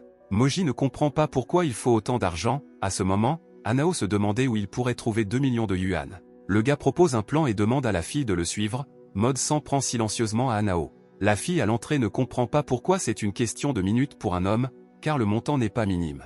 À ce moment, dans la salle où se déroulaient les jeux de pierre, une autre pierre fut taillée. L'homme était intrigué par ce qu'il voyait à l'intérieur de sa pierre. Il n'y avait rien dans la pierre, elle était complètement vide, la personne qui a scié la pierre a expliqué que cela arrive assez souvent. L'homme prend la tête et suppose que les jeux de pierre ne sont pas du tout pour lui, car en 3 fois il n'a rien pu gagner. À ce moment, Hanao entre et demande à tout le monde de se disperser, car il est revenu jouer à des jeux de pierre. Le gars demande que toutes les pierres qu'il détient actuellement soient coupées. Toute la foule était mécontente, car il voulait aussi participer aux jeux de pierre. L'homme qui a perdu 3 fois auparavant crie après Hanao, rappelant qu'il ne s'agit pas d'un marché, mais de jeux de pierre où les gens recherchent du jade. Hanao ne lui prête pas attention, mais dit qu'il a acheté ces pierres pour 500 000 yuan. L'homme était très bouleversé, il comprit qu'il était impossible de s'enrichir avec les jeux de pierre. Après tout, si c'était si simple, pourquoi tout le monde fait-il faillite? Après avoir coupé la pierre de Hanao, l'homme fut surpris qu'il y ait du jade à l'intérieur. C'était déjà la 4e pierre que Hanao sciait et elle s'est avérée contenir du jade. Hanao a demandé qu'absolument toutes les pierres soient taillées pour lui, du jade a été retrouvé dans chacun d'eux, ce qui a grandement étonné la foule. L'homme ne pouvait pas comprendre comment Hanao savait à chaque fois où se trouvait le jade, l'homme voulait savoir d'où il venait. Hanao décide d'inviter tout le monde à acheter du jade et Moji demande d'accepter de l'argent. La jeune fille ne pouvait même pas imaginer combien d'argent ils auraient maintenant. Le public des mêmes joueurs était très mécontent de cela, que le débutant a de la chance, beaucoup ont fait faillite à cause des jeux de pierre. Une autre partie de la foule admirait cette chance et voulait acheter du jade à Hanou. Le gars présenta toutes ses marchandises avec le sourire et demanda à l'approcher une à une. Sur la carte Hanou, n'importe qui pouvait acheter une pierre de jade. Au final, Hanao vend toutes ses pierres et gagne 4 millions de yuan. La fille était intéressée par la façon dont Hanao savait toujours où se trouvait le jade. Hanao décida de demander à nouveau avec un sourire si la fille était sûre de vouloir savoir comment il avait deviné. La jeune fille déclare haut et fort qu'elle veut vraiment savoir exactement comment il parvient à faire cela. L'homme, qui avait déjà perdu plusieurs fois auparavant, a été inspiré pour apprendre de Hanao son secret de réussite. Le gars ne comprenait pas du tout qui était cet homme et ce qu'il attendait de lui. L'homme tient Hanao par les épaules et lui demande de lui apprendre les jeux de pierre. Hanao accepte, mais demande d'abord de le laisser partir. Le gars découvre comment expliquer le secret du succès. Hanou explique qu'il n'est pas nécessaire de regarder l'apparence de la pierre, mais simplement de fermer les yeux et de ressentir le chakra du cœur. L'homme écoute attentivement le gars et accepte cela comme la vérité.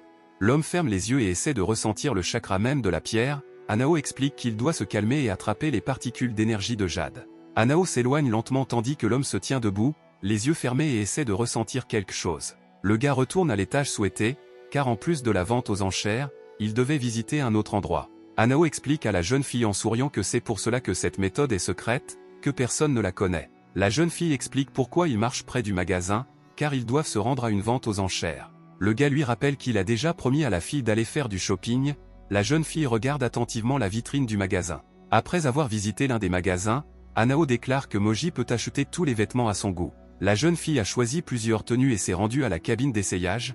Hanao demande si la fille a fini de se préparer. La jeune fille tire le rideau et se montre debout en talons. Le gars a été surpris de voir à quel point une fille peut être belle dans une robe. L'opinion de Hanao, elle se demandait s'il aimait son apparence actuelle. Le gars était très gêné, car il ne savait pas comment mettre en valeur la beauté de la fille. Hanao répond simplement que Moji est très belle. Le gars détourne le regard avec embarras, car il n'aurait jamais pensé que sa petite amie avait une si belle silhouette. Il avait l'habitude de voir une fille vêtue de vêtements ordinaires, de tous les jours, sans particularité.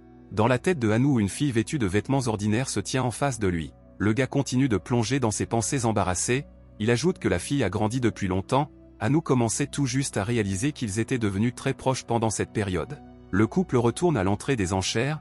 La fille était étonnée que le gars soit déjà capable de collecter le montant requis. En entrant, le couple apprend qu'il est prévu de tirer au sort les 3 derniers lots pour aujourd'hui. La personne qui dirige la vente aux enchères remarque que plusieurs nouveaux invités sont arrivés.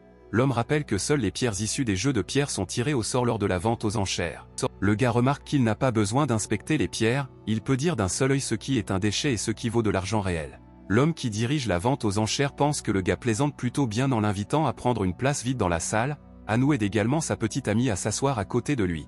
L'homme présente un nouveau lot numéro 131, dont le prix de départ est de 500 000 yuan. Tout le monde commence à crier des numéros différents et à s'interrompre. Li demande à Maître Wu ce qu'ils doivent faire avec la pierre. Avec un sourire, le gars remarque que les pierres contenant du jade ont des duretés différentes et sont donc difficiles à distinguer. Le gars décide de se tourner vers Hanao et de découvrir pourquoi il n'augmente pas son prix, car c'est pour cela qu'ils sont venus aux enchères. Hanao explique qu'en raison de la profonde fissure, il ne va pas parier. Le gars a été surpris, car il n'a même pas prêté attention à une telle fissure. L'homme debout sur la scène annonce le gagnant, ainsi que le lot suivant, le numéro 251, le prix de départ est de 800 000 yuan. Maître Wu note que cette pierre était couverte de rayures et ne serait certainement pas vendue à un prix élevé. Le gars assis à côté de lui pense qu'ils ne pourront rien acheter cette année. À ce stade, Hanao décide toujours de faire son pari. Le tarif était d'1 800 000 yuan. Le gars pensait qu'il avait décidé d'acheter cette pierre. L'homme sur scène fait un rapport, après quoi le lot numéro 251 va à Hanao. Hanao décide de crier qu'il est prêt à ouvrir cette pierre devant tout le monde. L'homme sur scène décide d'inviter ses ouvriers à ouvrir la pierre et à la montrer au peuple. La pierre de Hanao est actuellement sciée. Après avoir coupé la pierre en deux, l'homme remarque qu'il s'agit de jade glacé et qu'elle était absolument pure, sans aucune impureté. Maître Wu ne pouvait pas croire ce qu'il voyait, car la pierre coûte au moins 10 millions de yuan. Le gars ne pouvait pas comprendre comment Hanao continuait à deviner. L'homme décide de présenter le dernier lot, le numéro 378, avec une offre de départ de 2 300 000 yuan. La pierre était assez lourde. Tout le monde dans la salle a immédiatement commencé à lever la main et à essayer de s'interrompre. Maître Wu estime que tout prix ne dépassant pas 8 millions leur est acceptable. Le gars est d'accord avec son maître. Hanao décide d'augmenter le prix à 3 500 000 yuan. Hanao savait probablement à nouveau ce qu'il y avait dans la pierre. Hanao augmente à nouveau le prix à 4 millions. L'homme sur scène note que Hanao dispose de suffisamment d'atouts pour continuer à participer au lot, malgré le fait qu'il possède une pierre assez chère. L'homme ajoute que Hanao n'a plus le droit de participer aux enchères et d'ajouter des prix. Hanao précisera s'il peut continuer à participer à l'enchère s'il prouve qu'il possède de nombreux actifs. Hanao se lève de sa table et ajoute qu'il est arrivé aujourd'hui avec une petite somme pour s'amuser. Le gars prétend qu'il possède une villa dans le district de Yongsu et qu'elle vaut plus de 100 millions et constitue l'un de ses nombreux atouts. Hanao demande d'arrêter de le déshonorer devant sa fille bien-aimée, car il réalise toujours ce qu'il veut. La fille était gênée que le gars dise de telles choses. Le gars assis avec Maître Wu était également surpris, car Hanao ressemblait davantage à un montagnard sans argent. Maître Wu apprend de son peuple qu'il y a quelques minutes, le gars a ouvert une douzaine de pierres et qu'elles contenaient toutes du jade. Le gars assis à côté de lui était également surpris. L'homme sur scène s'excuse et prend également en compte son offre de 4 200 000 yuan. Les gens ont continué à essayer de surenchérir sur Hanao, avec un visage sérieux, le gars ajoute qu'il obtient toujours ce qu'il veut. Hanao s'est levé de table et a dit que cette pierre serait la meilleure décoration pour sa petite amie, alors le gars parie 100 millions de yuan. La salle entière se tut, personne ne pouvait croire que le type était prêt à donner 100 millions pour une pierre. L'homme sur scène lance le compte à rebours jusqu'à la fin du lot. Le type assis à côté de Maître Wu augmente son numéro et lance un pari de 100 500 000 yuan. Maître Wu déclare qu'on ne peut pas parier autant d'argent, le gars prétend que puisque Hanao devine souvent juste, cela vaut toujours la peine de l'interrompre. Le gars a essayé d'humilier Hanao devant tout le monde, parce que c'est inacceptable. Hanao, ne voulant pas s'arrêter, augmente le pari à 120 millions de yuan. Le gars, sans s'avouer vaincu, augmente également la mise à 120 500 000 yuan. Hanao n'intéressait guère les souhaits du gars, il voulait lui retirer tous ses actifs, alors vous augmentez la mise de 140 millions de yuan supplémentaires. Avec un ricanement, le gars ne veut pas s'arrêter, il fait le dernier pari de 150 millions de yuan. Avec un sourire narquois, Hanao s'assoit sur une chaise et soupire, parce que son plan a fonctionné et que le gars s'est avéré beaucoup plus stupide qu'il ne le pensait. Le compte à rebours touche à sa fin et le sort revient au gars, il se moque de la défaite de Hanao, car il n'a pas pu surenchérir sur son pari. Hanao ajoute avec un peu d'ironie que pour lui, Wang s'est avéré beaucoup plus fort et qu'il ne pouvait pas y faire face. Hanao suggère également d'ouvrir la pierre et de découvrir ce qu'il y avait à l'intérieur. Le gars déclare qu'il ne sera pas effrayé par de telles déclarations et est prêt à ouvrir la pierre directement sur scène. Le gars commence à soupçonner que quelque chose ne va pas ici, parce que Hanao a abandonné trop facilement. Après avoir terminé le découpage, tout le monde était très bouleversé par ce qu'ils ont vu, car il n'y avait rien à l'intérieur. Après la fin du dernier lot, tout le monde se dirigea lentement vers la sortie, l'homme sur scène a annoncé la fin des enchères. Hanao décide d'approcher le gars, qualifiant la pierre de prometteuse, mais ajoute également qu'à part Wang lui-même, personne n'est à blâmer. Le gars comprend que Hanao fera cela exprès et le piégera avec l'achat de la pierre. Hanao prétend qu'il ne comprend pas de quoi il parle, car tout l'échec repose sur les épaules du gars. Hanao remercie également le gars pour sa main tendue, car sans lui, Hanao lui-même aurait fait faillite. Hanao décide de donner sa pierre au gars en guise de gratitude, le gars ne croit pas que Hanao veuille l'aider. Hanao déclare qu'il n'a pas besoin d'une inimitié insensée, tendant la pierre avec un sourire. Le gars ne croit pas aux bonnes intentions de Hana, mais décide quand même de tendre la main vers la pierre. Hanao fait semblant de laisser tomber accidentellement une pierre, d'où il se brise immédiatement en morceaux et tout le jade devient inutilisable. Hanao explique que c'était vraiment dommage, car environ 100 millions de yuan étaient stockés dans cette pierre, mais il s'en fiche. Hanao espère que le gars n'est pas offensé par lui, car tout le jade est sur le sol et il n'est pas difficile pour Wang de le récupérer sur le sol. Hanao dit au revoir au gars et lui rappelle que cela ne le dérangeait pas de lui donner une pierre pour 300 000 yuan. Le gars était très en colère contre les actions de Hanao, il allait être humilié à l'avenir. À ce moment, le gars prend une étrange pierre dans sa bouche et l'avale. Le gars se lève du sol et se dirige rapidement vers Hanao. La fille remarque Wang courir et demande à Hanao de réagir. Au dernier moment, Hanao remarque que le même gars s'approche de son dos, essayant de se venger. Le gars frappe dans le dos, mais Hanao parvient à bloquer le coup avec son épaule. Hanao note que ce n'est pas une force humaine et qu'il a utilisé quelque chose pour les immortels. Le système remarque qu'il s'agit d'une pilule d'énergie vitale et en un instant, il peut concentrer toute la force vitale d'une personne dans une frappe. Hanao tombe au sol sous un tel coup. Le gars essaie avec colère de porter un autre coup similaire, concentrant toute sa force dans son poing. La jeune fille décide de se tenir face à Hanao, le bloquant avec son corps. La fille avait peur que Hanao ne meure. Hanao tient bon, ajoute-t-il.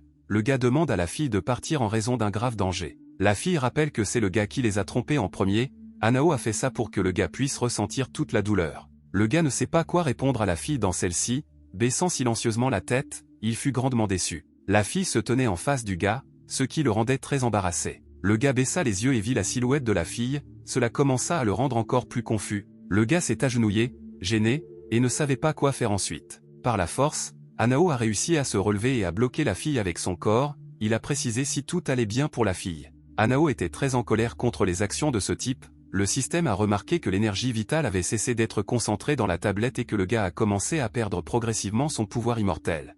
Le gars ne comprend pas pourquoi son nez a commencé à saigner, le système ajoute qu'il ne sait pas comment fonctionnent les effets secondaires de la pilule. Hanao déclare que même s'il y a le moindre danger pour sa petite amie, il ne la laissera pas être offensée. Mods regarde Hanou avec des yeux affectueux. Hanao commence à plier les poings, disant que c'est maintenant à son tour de s'amuser. À ce moment, un homme qui vendait des pierres pour des jeux, il a essayé de continuer à tromper tout le monde sur l'authenticité de ses produits. L'homme a invité son prochain client à tenter sa chance. Mais à ce moment-là, Wang vole vers lui, complètement battu, ce qui rebute grandement l'acheteur. Wang tombe sur l'homme, il ne comprend pas d'où il vient. Viennent voir cet homme et se présente comme agent de sécurité, il soupçonne l'homme de tricher et de vendre de fausses pierres lors de jeux de pierres. Un homme qui a déjà perdu 3 fois de suite confirme qu'il est un fraudeur et est prêt à servir de témoin. L'homme déclare qu'il s'est assis et a regardé les pierres à travers son chakra toute la journée et n'y a rien vu, il est donc définitivement un trompeur. La sécurité a été stupéfaite d'entendre, elle n'a pas vraiment compris ce que le type essayait de dire exactement, mais ils ont quand même demandé à ce type de venir témoigner. À ce moment-là, un inconnu dans le bureau reçoit une notification indiquant que leurs jeux de pierre ont été interrompus. L'homme frappe la table avec sa main parce qu'il a compris à cause de qui tout cela se passait. L'homme se demande si ce type est vraiment à blâmer. L'homme est indigné qu'un type puisse envahir son territoire. De colère, l'homme presse le verre, le faisant éclater et tout le vin se répand sur la table. Hanao pense qu'ils ont donné une bonne leçon à ce type. La fille remarque que le gars a beaucoup changé. À Hanao il explique qu'il ne l'a tout simplement pas montré avant, il a toujours été comme ça. La fille se souvient à quoi ressemblait le gars lors de la vente aux enchères. Hanao clarifie de quoi parle exactement Mods. La fille essaie de laisser entendre que le gars a dit quelque chose à son sujet lorsqu'il a crié. Le gars ne se souvient pas exactement de ce qu'il a dit à ce moment-là, il essaie de le savoir auprès de la fille. Le gars suppose que la fille veut obtenir le même jade, il suppose qu'il pourra l'acheter la prochaine fois. Le gars avec le sourire propose de trouver quelque chose ensemble la prochaine fois. À ce moment, un appel arrive sur son téléphone. Le gars s'excuse car il a besoin de relever un défi. La fille était confuse par ce qu'il disait, elle ne comprenait pas complètement ce que le gars voulait dire par le mot ensemble. Le type regarde le numéro de téléphone mais n'ose pas répondre tout de suite. La fille précise qu'il a appelé exactement, sa tante explique qu'ils sont partis plus tôt cette fois parce que quelque chose ne collait pas et qu'elle était très malheureuse. La fille essaie toujours de savoir ce que le gars entendait exactement par le mot ensemble. Le gars crie la tête levée dont il s'est enfin souvenu, la fille ne comprend pas exactement de quoi le gars se souvient exactement. Il regarde la jeune fille par les épaules et dans les yeux. Le gars regarde droit dans les yeux de la fille et lui demande de lui dire définitivement oui. La jeune fille était très gênée, son visage est devenu rouge, elle comprenait où tout cela menait. Le gars demande à la fille de le laisser regarder sa dissertation, à quel point le visage de la fille s'affaisse. Le gars vient de se rappeler que le premier jour d'école commence demain et il n'a rien fait du tout. La jeune fille ne pouvait pas croire ce qu'elle entendait car elle s'attendait à quelque chose de différent. Elle soupire en souriant et on comprend qu'il ne le pensait pas du tout. Le gars propose d'aller faire du shopping la prochaine fois et cette fois d'acheter du jade à la fille. La jeune fille comprend maintenant de quoi on parlait, de quel endroit il parlait. Elle refuse l'offre et il rentre lentement chez eux. Le lendemain, Hanao et Moji se rendirent à l'université Kingshui. Le gars avait un sac à dos Moji accroché à ses épaules. Toutes les filles se regardèrent et regardèrent le couple. Moji, marchant derrière le gars, a essayé de le persuader de lui donner son sac à dos car elle pouvait le porter elle-même. Le gars dit avec un sourire que sans elle, il n'aurait pas fait ses devoirs, alors il est obligé de l'aider. À ce moment, une voiture de luxe jaune s'arrête devant l'université. Ce n'est pas du tout surprenant, il laisse passer la voiture en silence. Hanao regarde qui sort exactement de cette voiture parce que la personne à l'intérieur essayait d'attirer son attention. C'est son ancien camarade de classe qui a salué Hanao. Dit avec confusion qu'ils ne se sont pas vus depuis longtemps et qu'il est content de le voir. Hanao, ça me rappelle qu'ils se sont vus hier. Hanao, il entend une voiture rouler derrière lui. Hanao parvient à attraper le gars par la cravate et à l'éloigner de sa voiture. La voiture qui se précipite derrière Hanao percute la voiture de son camarade de classe, après quoi il le regarde silencieusement. Le gars ne pouvait pas croire que sa voiture était mutilée et Hanao était prêt à se venger. Le gars qui sort de la voiture appelle la voiture un Sojao et il n'y a pas de place pour une telle voiture sur le parking. Le gars était indigné parce que sa voiture était endommagée, il ne comprend pas pourquoi il se permet de faire ça. Le gars se penche vers Jao, il croit qu'il gêne. Joon dit qu'il boude parce que sa famille lui a pris la totalité de son entreprise. Le gars déclare que l'entreprise appartenant à la famille Jou ne peut pas être perdue. Le gars, s'attendant à quelque chose de plus, invite Jao à se frapper. Il est sûr que ce type n'a pas le courage de le faire. Galao pose sa main sur son épaule et la serre, il ne comprend pas ce que le gars veut faire. Hanao demande au gars de s'éloigner car il a écrasé sa mallette. Il y avait une mallette rose sous la voiture du type. Le gars déclare que s'il a besoin d'une mallette, il peut déplacer lui-même sa voiture. Onehaos est d'accord, se dirigeant vers la voiture, tout le monde décide de regarder ça. Le gars donne un coup de pied dans la voiture, ce qui choque énormément les autres. Un tel impact pousse la voiture sur le côté, rendant le sac à dos accessible. Hano s'allonge à côté de lui et sort son sac à dos avec sa main. Hano tombe aux pieds du gars en déclarant qu'il offense les étudiants pauvres. Le type exige que Hanao s'arrête parce qu'il n'est pas approprié que les gens prétendent être pauvres en plein jour. Hanao sort de son personnage pendant une seconde et montre un coup de pouce à son camarade de classe. Je confirme que tout est sous contrôle. Jao et la fille ne savaient pas ce que Hanao faisait maintenant. Toute la foule est attentive. Comment Hanao crie à toute l'université que le type riche a écrasé sa voiture et maintenant il le heurte également. Le gars exige qu'il lâche sa jambe et arrête de faire le fou. J'ai frappé le gars et j'ai commencé à crier en retour. Jou et la jeune fille comprennent le plan de Hanao et décident de commencer à photographier tout ce qui se passe. Hanao continue de prétendre qu'il souffre. Jao montre que tout se passe bien comme prévu et continue de tourner la vidéo. Le gars déclare avec indignation qu'ils essaient de le piéger et que ce n'est pas approprié. Hanao explique que puisqu'il se comporte bien, ils ont décidé de diriger avec lui et que de telles ordures ne peuvent être expliquées que par de telles méthodes. Le gars a remarqué que Hanao commençait à serrer les poings. Il rappelle que son père est membre du conseil d'administration de l'école et a des liens avec les recteurs, donc Hanao ne devrait pas plaisanter comme ça. Hanao prétend qu'il a peur que le gars ait annoncé la position de son père. Sans attendre une réponse du gars, Hanao lui donne un coup de poing au visage. Il ajoute qu'il n'a pas du tout peur. Hanao ajoute également que le gars devra payer pour le traitement et les réparations de la voiture, sinon cette vidéo sera partout dans l'université. Le même jour, un conseil s'est tenu et, compte tenu de ce qui précède, tout le monde a pris la décision unanime de punir l'élève afin que cela serve de leçon à tout le monde. L'homme rappelle que le fait de causer des dommages au bien d'un autre étudiant, ainsi que d'avoir commis des délits graves, sera puni par l'expulsion de l'université. Toutes les personnes présentes n'ont pas vraiment compris ce qui se passait, beaucoup ont soutenu Hanao, parce que le père de ce même major lisait les conseils et il était clair que c'était lui qui était à blâmer. Hanao note avec un soupir qu'il est si évident pour nous tous que c'est le gars qui a commencé. Hanao exige que le gars fournisse au moins certaines preuves de ses coups. L'homme déclare qu'il connaît personnellement Yann et qu'il le connaît mieux que quiconque, car le gars est un étudiant obéissant et il n'est capable de faire de mal à personne. Et une autre personne assise à côté de lui sur scène confirme ses propos. L'homme était indigné que l'homme exigeait des preuves, l'homme pensait que puisque l'homme était actuellement à l'hôpital, c'était une preuve incontestable. L'homme demande qui a permis au Hanao de se lever de son siège et exige qu'il revienne. Hanao explique que Yang a percuté la voiture de son ami et a été le premier à déclencher une bagarre et a également menacé son père d'être membre du conseil d'administration de l'université. Avec un sourire, Hanao sort son téléphone et ajoute qu'il a des preuves vidéo. Tout le monde se met brusquement à chuchoter, de nombreux étudiants ont déjà vu cette vidéo. L'homme se lève de table et déclare que Hanao viole la discipline, ne se soucie pas des règles de l'université et essaie également de calomnier une personne innocente. Le gars s'adresse aux étudiants, est-il juste qu'un étudiant pauvre puisse devenir un punching ball pour les riches? L'homme le traite de petit connard et croit aussi qu'il dit des bêtises et qu'il ne s'en sortira pas avec une simple expulsion. Hanao remarque que l'homme essaie de le menacer et qu'il vaut mieux ne pas étudier du tout avec de tels dirigeants. Tous les étudiants se mettent à crier et à critiquer les paroles du membre du conseil et traitent également le recteur d'inutile. Le recteur était perplexe face aux paroles de l'homme. L'homme exige que le recteur arrête de le regarder comme ça parce que tout s'est passé parce que l'homme s'est mis en colère.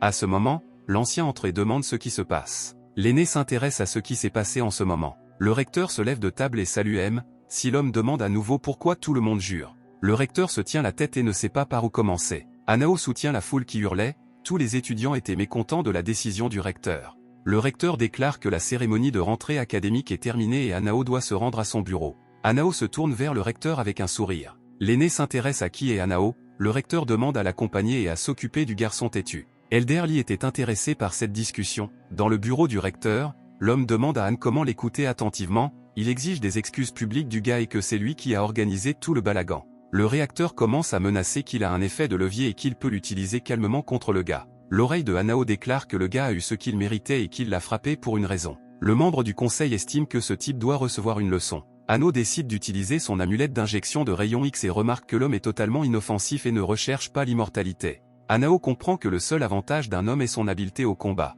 Hanao rappelle que l'homme cherchait en fait une excuse pour expulser les Chao et que leur famille se faisait concurrence depuis longtemps. C'est donc l'homme qui a dit au gars de percuter la voiture de Jal. Le gars a compris que tout se passait pour une raison et que parce qu'il était intervenu, le plan s'est dégradé. Elder Lee prêta attention aux paroles de Hanao. L'homme retire sa main et déclare que tout cela n'est que pure calomnie. Hanao déclare moqueusement qu'il a compris cela au visage surpris de l'homme. L'homme ne supporte plus les insultes dirigées contre lui-même et décide de recourir aux arts martiaux. Hanao ne voulait pas non plus rester à l'écart et décide de répondre au combat. L'homme et Eno se frappèrent avec leurs paumes et il y eut un petit éclat de force. Avec un sourire de Hanao déclare que l'homme a oublié de manger du porridge le matin ou que son corps est trop décrépit. L'homme ne pouvait pas supporter une telle insulte et il ne comprenait pas pourquoi son pendentif en pierre ne pouvait pas vaincre le gars. Anao prend silencieusement la main de l'homme. Après quoi, d'un léger mouvement de la main, il obtient quelque chose qui fait craquer ses mains. L'homme commence à trembler de douleur parce que son bras a été disloqué avec un peu de ridicule et demande si tout va bien, il ne voulait pas en faire trop avec lui. L'homme était encore plus en colère et a dit que la prochaine fois, il se vengerait et en finirait avec le gars. L'homme attaque le Hanyao en essayant de lui frapper le visage, mais le gars parvient à esquiver. Le système remarque que l'homme essaie d'attaquer Hanao avec sa force intérieure et émet très probablement une technique du chaos. Le gars a déjà compris ça, on remarque que le système aurait pu dire ça avant. La main de l'homme était déjà près du visage du gars, mais il se détourna encore une fois. Et l'homme à propos de mon retrait. L'homme remarqua également que ses forces étaient dispersées et il ne comprit pas exactement ce que Hanao avait fait. L'homme a perdu ses forces et tombe épuisé au sol dans une autre maison, les mains dans les poches et le regarde. L'aîné décide de ne pas intervenir et se contente de regarder ce qui se passe. Hanao est en train de mourir parce qu'il a dû encaisser ce coup et il ne sait pas ce qui aurait pu arriver s'il ne l'avait pas fait. Le système note que tout ce qu'il pouvait faire était d'égratigner Hanao. L'homme pense que Hanao a de nouveau été trompé par son petit ami, ne voulant pas continuer à communiquer avec lui, il le renvoie simplement et part vers la porte. Le recteur remarqua que l'homme n'était pas aussi fort qu'il le disait et il avait honte qu'un jeune homme puisse le vaincre. Et pourtant, il décide lui aussi de donner une leçon et l'homme ne comprend pas de quoi parle le recteur. Hanao rappelle que le recteur a utilisé sa position officielle pour aider ses amis dans des actes sales. L'homme exige que le gars quitte son bureau et ne revienne jamais. Elder lui pose son verre sur la table et exige qu'ils en terminent là. L'homme se lève de table et ajoute que le recteur a semé une sorte d'hystérie dans le bureau. Le recteur court vers M, Lee et lui demande de ne pas prêter attention à ce qui se passe car il ment simplement. Le recteur, en sueur, tente d'expliquer à l'aîné qu'il n'a jamais confié les travaux de reconstruction à ses proches. Hanao remarque que ce n'est pas ce qu'il voulait dire, mais que le recteur escroque tous les étudiants pour de l'argent et qu'il ne pouvait même pas penser qu'il faisait quelque chose de pire. Le recteur essaie de se justifier auprès des anciens si cela ne s'est pas produit et il doit l'écouter, mais il estime que ce n'est plus nécessaire. L'homme rappelle qu'il est le plus gros investisseur de cette université et qu'il est très reconnaissant de l'aide apportée par Hanao. L'homme regarda le chef avec colère et ajouta qu'il pouvait continuer à être dans toute cette ignorance avec une bande de parasites. Sans attendre la réponse du réacteur, l'homme ferme la porte derrière lui. Avec un sourire, il se dirige également vers la sortie, constatant qu'il est content que quelqu'un soit derrière lui. Hanao tombe sur son lit et remarque qu'il est très fatigué, le système pense qu'il est trop tôt pour se coucher. Hanao s'intéresse à son système, que devrait-il faire d'autre ? Après tout, il a été expulsé de l'université. Hanao ajoute que depuis qu'il a été expulsé de l'université, il n'a nulle part où aller demain et il a donc le temps de se reposer. Le système lui rappelle qu'il doit rechercher l'immortalité, je remarque que nous sommes déjà au 15e chapitre, il n'a toujours pas pratiqué tout seul. Le système ajoute qu'il doit s'entraîner, s'engager dans son développement personnel et s'améliorer chaque jour, ne voulant pas continuer à écouter le salut comment, il est d'accord avec le système. Hanao décide de se concentrer et de se plonger dans l'étude de l'immortalité. Il s'assoit par terre et essaie de méditer en concentrant ses forces. Le système soutient l'homme et dit que c'est bien mieux car il commence à concentrer toute son énergie et à circuler dans tout son corps. Le gars ferme les yeux et se plonge dans la méditation. Le gars s'endort pendant la méditation et se réveille après un temps indéterminé. Le gars a bien dormi et remarque que c'était déjà l'aube, Hanao ne comprenait pas à quel moment il s'était endormi. Le gars a remarqué qu'il était devenu un peu plus fort et qu'il se sentait beaucoup mieux. Le système remarque que si le gars continue à faire plus d'efforts pour s'améliorer, il deviendra beaucoup plus fort et atteindra un tout nouveau niveau. Le système ajoute que le gars devrait étudier le premier volume de technologie du chaos, cela lui suffira pour atteindre la fin du niveau surhumain, à l'avenir, il pourra tout acheter contre des points d'immortalité. Le gars remarque que trouver des points d'immortalité n'était pas aussi simple que ce que le système disait plus tôt. Le système estime qu'on ne peut pas comparer l'étude de la technologie du chaos avec un platon de bureau ordinaire, car ici on obtient des connaissances beaucoup plus sérieuses et le but ultime de ceux qui recherchent l'immortalité est d'atteindre le niveau d'illumination absolue. Le gars essaie de se relever, remarquant qu'il n'avait pas prévu d'atteindre l'illumination absolue, je m'entraîne. Le gars crie à toute la villa qu'il compte réaliser la création libre et qu'il peut faire absolument ce qu'il veut. Le type sort sur le balcon et s'envole dans les airs au-dessus de sa villa, il aperçoit un inconnu qui s'approche de la maison. Le gars fait attention à l'homme et le regarde agiter la main. Est-ce l'aîné qui a salué le gars? Après tout, il avait quelque chose à faire. Hanao invite l'aîné dans la maison, l'homme se demande si le gars s'entraînait dans la villa en ce moment. L'homme se demande s'il est passé du niveau surhumain au niveau de conscience de l'âme. Avec un sourire, le gars déclare qu'il est encore à un niveau surhumain. Le gars précise pour quelle raison l'aîné est venu dans sa villa. L'homme avec un sourire déclare qu'il n'est pas venu pour dire quelque chose de spécial, mais juste pour informer qu'il a résolu le problème d'hier et que le recteur a déjà été renvoyé. En riant, l'aîné ajoute que le gars peut désormais marcher comme d'habitude en classe. Le gars poursuit la conversation et remercie l'aîné. L'homme se souvient qu'un autre chef du conseil avait tenté de l'attaquer. L'aîné ajoute que le gars devrait être plus prudent après hier, s'il a d'autres problèmes, il devrait le contacter. Perdu dans ses pensées, Anao confirme qu'il sera plus prudent à l'université. À ce moment-là, un inconnu était assis dans une pièce sombre, l'homme se demande pourquoi son subordonné n'a pas réussi à lui donner une leçon parce qu'il voulait découvrir de quoi il était capable. L'homme a été battu et avait un plâtre au bras droit, il ne pouvait rien dire de plus. Un inconnu demande à quel point le hanko était bon. L'homme explique qu'aucune de ses techniques n'a eu d'effet sur le gars et qu'il n'a pas pu le vaincre. L'homme s'agenouille et demande à son patron de l'aider puisqu'Anao a également battu son fils. L'homme expire silencieusement la fumée de sa cigarette. Jetant des cigarettes dans le cendrier, l'inconnu ajoute que pour les ailes de pierre, pour d'autres aspects du hanko, il faudra déjà payer les factures. L'homme demande si la pilule dont parle son patron est celle qu'il avait initialement. Inconnu explique que cette pilule a été prise chez l'un de leurs coursiers et se trouve à Wonkou, mais en raison du fait qu'ils ont fait beaucoup de bruit, ils ont dû suspendre temporairement les recherches. L'inconnu exige que l'homme contacte M, Wu sans le mentionner et ordonne aux tueurs de tuer les camps. Mais avant cela, l'inconnu demande à l'homme de découvrir où se trouve la pilule. En ce moment, Anu se promène dans la ville. Il avait un téléphone à la main, il parlait à Moji et se demandait ce qui lui était arrivé. La jeune fille se demande si le gars va retourner à l'université car ses expulsions ont été annulées. Le gars explique qu'il ne viendra pas aujourd'hui car il a autre chose à faire. Le gars avec un sourire explique qu'il n'est pas expulsé tous les jours et donc il fera semblant de ne pas le savoir et viendra demain. Coupe de cheveux verte était assis dans la pièce et regardait de travers Anu qui arrivait. Un autre inconnu assis à la table surveillait également l'arrivée de Hankou. Le gars finit de parler au téléphone et dit au revoir à la fille. Anu demande un verre de limonade mais sans citron, ce à quoi le serveur demande d'attendre un peu. Le gars fait semblant de n'avoir rien remarqué et attend juste sa limonade. À ce moment-là, il essaie soigneusement de regarder autour de lui et de considérer tous les individus suspects. Il y avait un silence complet dans la salle, Aibu continuait d'attendre son verre. Le serveur apporte la commande du gars, ce pourquoi Anu le remercie. Anu tend la main au serveur, mais pour le moment, arrêter sa main lui semble étrange. Le gars a remarqué un moment étrange car le serveur ne lui a même pas demandé s'il avait besoin de le sucrer ou d'ajouter de la glace. Ne voulant pas tout révéler, il précise s'il travaillait auparavant dans cet établissement. Sous le comptoir du bar à ce moment-là il y avait un vrai serveur, elle était ligotée. Le gars avait quelque chose de rouge scintillant dans sa manche et le serveur commença à sourire vers le visage de Anu, ce qu'il remarqua immédiatement. Le gars parvient à esquiver le serveur, qui continue calmement à se tenir en face de lui. Il semblait au gars qu'il s'était déguisé de manière assez compétente et qu'il n'éveillerait aucun soupçon. Eniu ils ajoutent que comme le gars avait fait une limonade plutôt horrible, cela l'a fait douter encore plus de lui. Le gars a également remarqué un homme plutôt effrayant aux cheveux verts en train de lire un journal. Et aussi deux autres voyous qui remuaient sans cesse du sucre, ce qui était assez suspect. Anu se demande pourquoi on l'attendait dans cet établissement. Le gars enlève son chapeau parce qu'ils ont été révélés. Les quatre gars ne font plus qu'un et appellent les quatre frères dorés, en bois, d'eau et de feu. Avec un sourire, les plus âgés ajoutent qu'une personne a acheté un contrat pour sa vie. Et où précise s'il a réellement été commandé par A, qui reçoit immédiatement une réponse approbatrice. Anu déclare qu'il est assez faible et qu'il ne comprend pas pourquoi il a été attaqué. Anu se couvre le visage et demande, au moins avant de mourir, de leur dire qu'il a commandé. Le chef du gang affirme que son éthique professionnelle ne lui permet pas de divulguer le nom du client. Le gars aux cheveux verts laisse échapper et dit que lui-même ne sait pas exactement qui les a commandés. Anu se demande qui est exactement leur patron. L'un des assaillants déclare que les équestres ne peuvent pas savoir qui est leur patron. L'homme aux cheveux verts laisse échapper l'appel de M.U.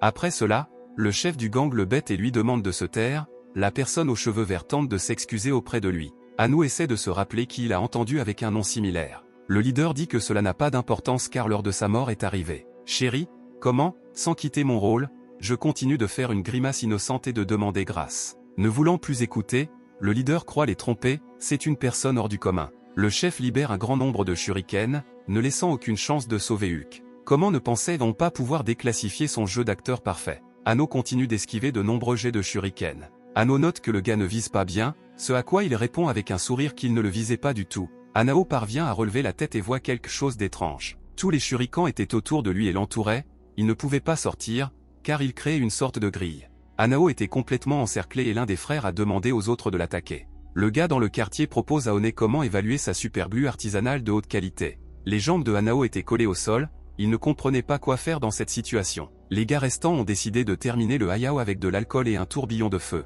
Les deux gars ont mis le feu et lui ont lancé des objets étranges avec le feu. Incapable de résister, Anao regarda silencieusement les molotovs voler vers lui. Barry regarde plusieurs explosifs voler vers sa tête. Le gars sourit, qualifiant cela de pathétique attaque combo. Anno décide de sortir ses pieds de ses bottes coincées. Il s'élève brusquement au-dessus du sol et se précipite vers le haut pour attraper une étrange substance explosive. Au dernier moment, O'Neill parvient à attraper toutes les bouteilles sans en casser une seule. Les hommes ne comprenaient pas comment il avait réussi, car c'est la première fois qu'ils voient un saut aussi haut. Hanao rappelle à l'ombre de ne pas se détendre et d'observer chacun de ses mouvements. Hanao lance une substance explosive sur un gang de mercenaires, pour une raison quelconque, elle les brise et les recouvre tous. L'un des frères n'a pas le temps d'éteindre le briquet au dernier moment. Les gars remarquent comment des flammes apparaissent autour d'eux à cause du liquide. L'un des plus âgés de toute la bande parvient à s'enfuir et regarde les autres brûler. À ce moment, Hanao apparaît derrière lui, ce qui l'étonne grandement. Hanao précise si cette lame appartient à son patron. Le gars comprend que c'est le même couteau qui appartient à M, Wu pour avoir exterminé les immortels.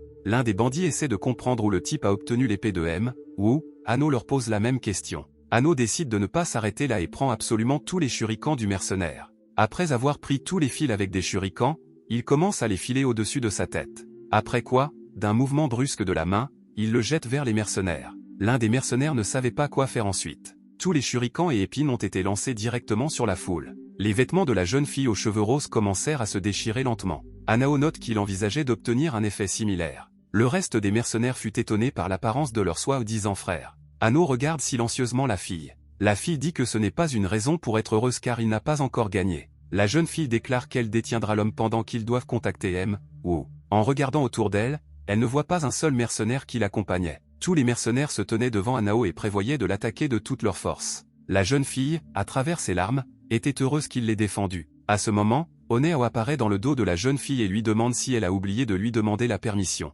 La jeune fille s'est retournée effrayée et a trouvé le gars derrière elle. Tous les mercenaires se sont immédiatement précipités vers Hanao, ils ont exigé que la jeune fille parte. Le mercenaire demande à la sauver de Hanao. Hanao en a déjà assez de ce genre de divertissement et décide d'y mettre fin. D'un seul coup, il fait sortir les 4 mercenaires dans la rue. La fille gisait sans âme sur le sol, d'où le gars surgit et la couvre de sa veste. Hanao appelle la police et leur demande de résoudre le problème des voleurs gisant dans la rue. Le gars explique à la police qu'il a déjà apaisé les voleurs, qu'ils ont juste besoin de les arrêter car ils ont complètement détruit le magasin. Après Time, un journaliste arrive et tente d'interviewer Hanao. Après tout le monde se demandait comment il avait pu faire face aux voleurs. Hanao essaie de refuser l'interview parce qu'il n'était pas intéressé. Hanao suggère de simplement prendre une photo et d'en rester là. Le gars précise qu'il doit prendre une photo sur laquelle il sera plus beau. Sur la première couverture du journal, le type était plutôt effrayant et sombre. Un inconnu frappe son image avec son poing. L'homme était mécontent que ses mercenaires ne puissent pas s'en sortir, car pour la première fois il voyait quelqu'un essayer de résister au pouvoir de M, Wu. Le président du comité universitaire tente de rassurer son maître, car le premier n'est rien de lui-même. L'inconnu commence à douter et suppose que le type était à l'origine l'homme de M, W. L'homme suggère d'oublier ce type pendant un moment et de passer à des choses plus importantes. Des inconnus lui demandent de quitter son bureau. L'homme en colère se dirige vers la sortie, il n'était pas content de cette situation. Le lendemain, Hanao est allé rencontrer son ami Jao. Le gars invite Hanao à s'asseoir à la même table et à discuter de sujets importants. Hanao se demande pourquoi Jao est devenu si poli avec lui. Jao explique cela par courtoisie après l'incident avec Yan Bin. Le gars est heureux d'avoir un tel ami qui l'a défendu. Jao décida donc de remercier Hanao. Hanao fut surpris que Jao décide de le remercier. Le gars demande si Hanao est intéressé à diriger sa propre entreprise. Jao propose de reprendre la gestion du bar karaoké, offrant son argent et son personnel précieux. Hanao fut étonné de cette proposition. Le gars remarque que le bar karaoké est assez proche de son université et c'est une bonne affaire.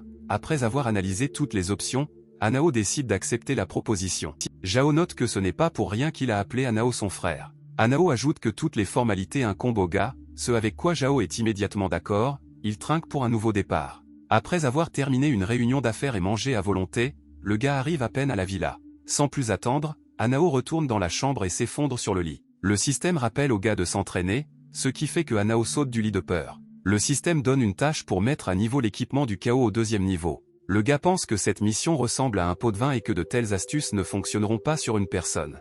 Avec un sourire, le gars est assis dans une pause de méditation, notant qu'il gagnera rapidement des points d'immortalité. Le matin, le gars s'allonge à nouveau par terre, endormi. Le gars se réveille difficilement et ouvre les yeux. Hanao sort sur le balcon assez épuisé, il commence à se mettre en colère parce qu'il s'endort constamment pendant l'entraînement. Le système, allongé dans son lit, remarque que l'homme s'endort constamment pendant la méditation en raison de sa faiblesse. Le gars était très épuisé après une nuit de méditation et il n'avait aucune idée de comment pratiquer à l'avenir. Hanao pense que c'est trop difficile pour lui de s'entraîner, le système consiste à remarquer qu'il s'adapte très bien et qu'il dort profondément. À ce moment, le téléphone du gars reçoit un appel, c'était Jao. Hanao se demande quel est le problème, ce à quoi Jao crie au téléphone pour venir rapidement vers lui. Hanao, sans avoir le temps de parvenir à un accord téléphonique avec Jao, suppose qu'il est très pressé d'ouvrir une nouvelle entreprise.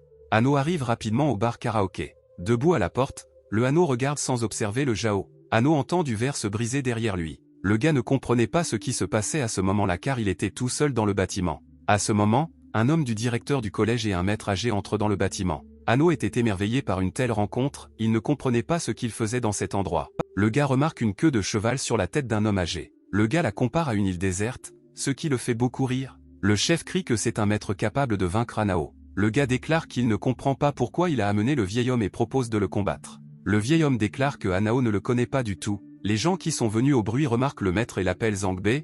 Ils voulaient vraiment voir le combat entre le maître et le gars. Le maître demande avec confiance au gars d'admettre son erreur et de s'agenouiller devant eux. Anao clarifie ce pourquoi exactement ce maître est connu. Je suppose qu'il est un fraudeur ordinaire. Cela a mis le vieil homme très en colère, c'est pourquoi il a changé de visage. L'homme était très en colère et s'est approché lentement du type. Le maître ne supportait pas de telles insultes. Le maître se retrouve à côté de Ano et effectue alors un mouvement brusque pour tenter de l'intimider. Le gars remarque que le rideau est assez puissant et cela pourrait être désastreux pour lui. Cette fois, le maître décide de se balancer à fond et d'essayer de frapper le gars, mais Ano parvient à esquiver. L'homme change brusquement la trajectoire de sa main et tente de frapper. Suite à un tel coup, Anao a dû se tenir sur ses mains et reculer. Le cou du vieil homme touche le sol, le faisant se fissurer en petits morceaux. Ano décide de garder ses distances pour étudier son adversaire. L'homme lui-même n'a pas compris comment le gars avait réussi à éviter son coup caractéristique. Anao remarque qu'il voit enfin le résultat de son entraînement et que tout cela n'a pas été vain. En mettant ses mains dans ses poches, le gars estime que le maître n'est pas aussi dangereux qu'il le paraissait à première vue. Pense toujours qu'il le sous-estime, et en réponse, je lance plusieurs pierres à point. Le maître appelle cela sa propre technique de perçage des points. L'homme ajoute que grâce à cette technique, il fait souffrir les organes. Ao commence à trembler. Le gars se rend compte que son corps est engourdi et il ressent toutes les douleurs. Le système propose au gars d'utiliser la technique du chaos pour vaincre les hommes. Le vieil homme pense que le gars sous-estime complètement ses rivaux. Anao essaie de supporter toute la douleur et de devenir plus fort. Le directeur de l'université se rapproche du gars et remarque qu'il a obtenu ce qu'il méritait. L'homme essaie de frapper le gars à l'épaule, ajoutant qu'il a déjà fait tout ce qu'il pouvait. À ce moment-là, le gars parvient à utiliser la technique du chaos, ce qui le rend d'un ordre de grandeur plus fort. D'un léger mouvement de la main, il pointe son doigt vers la paume de l'homme. Ce coup banal fait se tordre l'homme dans une douleur insupportable. À ce moment, le système compte la tâche accomplie avec 30 points d'immortalité. Le système remarque également que tout se déroule suffisamment à temps et que le deuxième niveau de la technique du chaos lui permettra de gagner la bataille. Anao demande avec un sourire, un homme a-t-il besoin d'une seconde main? Il la met n'importe où, d'expliquer à travers ses larmes qu'il a besoin d'un coup de main. À ce moment, Jao court dans le couloir car il comprend qui est arrivé dans son immeuble. En chemin, il rencontre la secrétaire et lui explique pourquoi la jeune fille a informé Anao de son arrivée. Le gars regarde Ao dans le couloir et s'inquiète de son état. Jao demande au gars de faire attention car Yan Tangxing est venu avec son professeur pour se venger. Jao n'a pas le temps de dire à son ami qu'il a préparé une voiture noire. Anao tient ce même maître entre ses mains. Anao regarde Jao d'un air interrogateur, ne comprenant pas de quoi parle son ami. Le maître et sa pupille gisent sans âme sur le sol. Jody comprend comment le gars a réussi à faire face à un adversaire aussi sérieux. Il était heureux que le Ano soit intact et a également réussi à pointer son doigt vers le haut. Anya demande si Jao l'a appelé ou non. Le gars essaie d'expliquer qu'il y a une raison bien plus sérieuse. Ano se demande ce que Joe voulait exactement lui dire. Le gars explique qu'il lui est interdit de dire cela aux étrangers, mais après ce qu'il a vu, il pense qu'il doit le dire à Aniao. Le gars fait une courte pause dans son discours. Il demande au gars de l'aider à sauver son père. Ano dit avec un sourire qu'il aidera le fils à papa. Jao demande de ne pas plaisanter comme ça. Le gars raconte comment il y a eu une guerre à long terme avec Cheng Ye et à la fin, son père a réussi à l'expulser de la ville. Mais tout récemment, cet homme est revenu et a décidé de s'occuper de son père. Cet homme est actuellement à la tête d'un groupe de tueurs. Jao est inquiet parce que son père a arrêté de boire et de manger ces derniers jours, et lorsqu'ils se sont renseignés sur l'homme, ils ont également entendu parler des projets de Yan Tangxing. Anao il suppose que c'est pour cette raison que son ami l'a appelé et il croit donc qu'il est resté endetté. Ano accepte d'aider son ami et de résoudre son problème. Le gars en était très content. Mais le gars avait autre chose à dire. Le gars rappelle qu'il s'agit d'une énorme organisation de tueurs et qu'il ne veut pas offenser Ano, mais il semble qu'il ne puisse pas y faire face. Je ne veux pas entendre mon ami Ano lui botter le cul parce qu'il est prêt à tout gérer lui-même. Jao propose de ramener son ami chez lui et ils partent donc dans sa voiture de sport jaune. Jao propose de rester avec lui aujourd'hui. Je suppose que Ano n'a rien de prévu pour ce soir. Anao vérifie son téléphone et s'inquiète un peu que Moji soit laissé complètement seul. À ce moment-là, Moji était dans la salle de bain et n'entendait pas du tout son téléphone. Le téléphone posé sur son lit sonnait activement. La jeune fille quitte la salle de bain au dernier moment et entend des bips sur son téléphone. La voix de Moji, il vérifiait si tout allait bien pour elle. La fille demande si le gars va rentrer à la maison aujourd'hui. Anao il explique qu'il est parti pour affaire avec Jao. Anao explique qu'il s'inquiète pour la fille et qu'il lui a donc envoyé plusieurs personnes. Le gars dit au revoir à la fille. À ce stade, Jo décide de se tourner vers Ao. Gars, je me demandais si Ano vivait avec une fille. Le gars commence à se précipiter sur la route. Il était très inquiet du genre de relation qu'il entretient avec Moji. Peu de temps après, ils atteignent la maison de Jao. C'était un immense manoir luxueux. Ano n'en croyait pas ses yeux, car après tout, cela ressemblait davantage à un manoir impérial. Le gars emmène son ami et lui présente son père dans le salon. L'homme salue son fils et précise qui est ce jeune homme. Le gars explique que c'est un très bon ami à lui. Il explique que ce type devrait les aider. Anao salue gentiment l'homme. L'homme met ses mains dans ses poches et salue également le gars. L'homme est reconnaissant d'avoir tenté de l'aider, mais il comprend que le gars ne sera pas en mesure de faire face à son cas. Ano passerait au moins la nuit avec eux avec le sourire. L'homme explique que ce sera très dangereux dans leur maison ce soir. Jao le confirme et informe son père que le Ano est un maître en la matière. L'homme soupire. Dans ses pensées, il ne croit pas qu'un gars puisse les aider avec quoi que ce soit. Anao, je me demande ce que font les gens en costume. L'homme prête attention à plusieurs ouvriers qui font quelque chose avec la porte. L'homme explique que ces ouvriers installent des caméras à toutes les entrées de la maison et dans la maison elle-même. Il demande de ne pas s'inquiéter pour son père car le système de protection le devrait protéger. L'homme craint que cette fois il vienne se suicider et tente de se venger de lui. Anao décide de sortir et de se promener. Ano décide de vérifier auprès de son système s'il a quelque chose contre les tueurs. Le système déclare que cela ne peut pas arriver, car ils ont absolument tout, énumérant toutes les techniques possibles. Le gars déclare que bien sûr, il prendra la parole car ce n'est probablement pas jetable. Système explique que la position du receveur coûte 100 points d'immortalité, qu'il n'a pas. Aniao est en colère contre le système. Après tout, il n'a pas le choix. Le système déclare que le gars lui-même a choisi d'être un idiot et que personne ne l'a forcé. Le gars ajoute qu'il savait que le système n'était pas si gentil. Le gars achète un parchemin de chasseur d'ombre et dépense 30 points d'immortalité. Le gars remarque que son cœur a pris un tel gaspillage d'argent. Le gars pose le parchemin par terre et le scelle. Le gars met sa main sur le parchemin et essaie de détecter des visiteurs étranges dans leur maison. Il remarque qu'il voit absolument tous les mouvements partout dans le domaine de Jao. Le gars décide de retourner au domaine et de se choisir une chambre vide. En se réveillant au milieu de la nuit, il entend quelque chose d'étrange. Le gars décide de vérifier toute la zone avec sa nouvelle vision. Le gars remarque qu'un fossé a été creusé sous le domaine et que quelqu'un a déjà pu passer. Il regarde 4 personnes creuser un tunnel et se trouve déjà sous le domaine. Le gars comprend que leur objectif est la salle de sécurité où est assis Jao. Le gars reste brusquement dans son lit et court pour aider, car maintenant Ano avait prévu de leur montrer toute sa force. Anao arrive au premier étage et voit déjà la fenêtre donnant sur la salle de sécurité où se trouvait le père de Jao. Le gars lui donne des coups de pied et de porte parce qu'il est venu aider l'homme.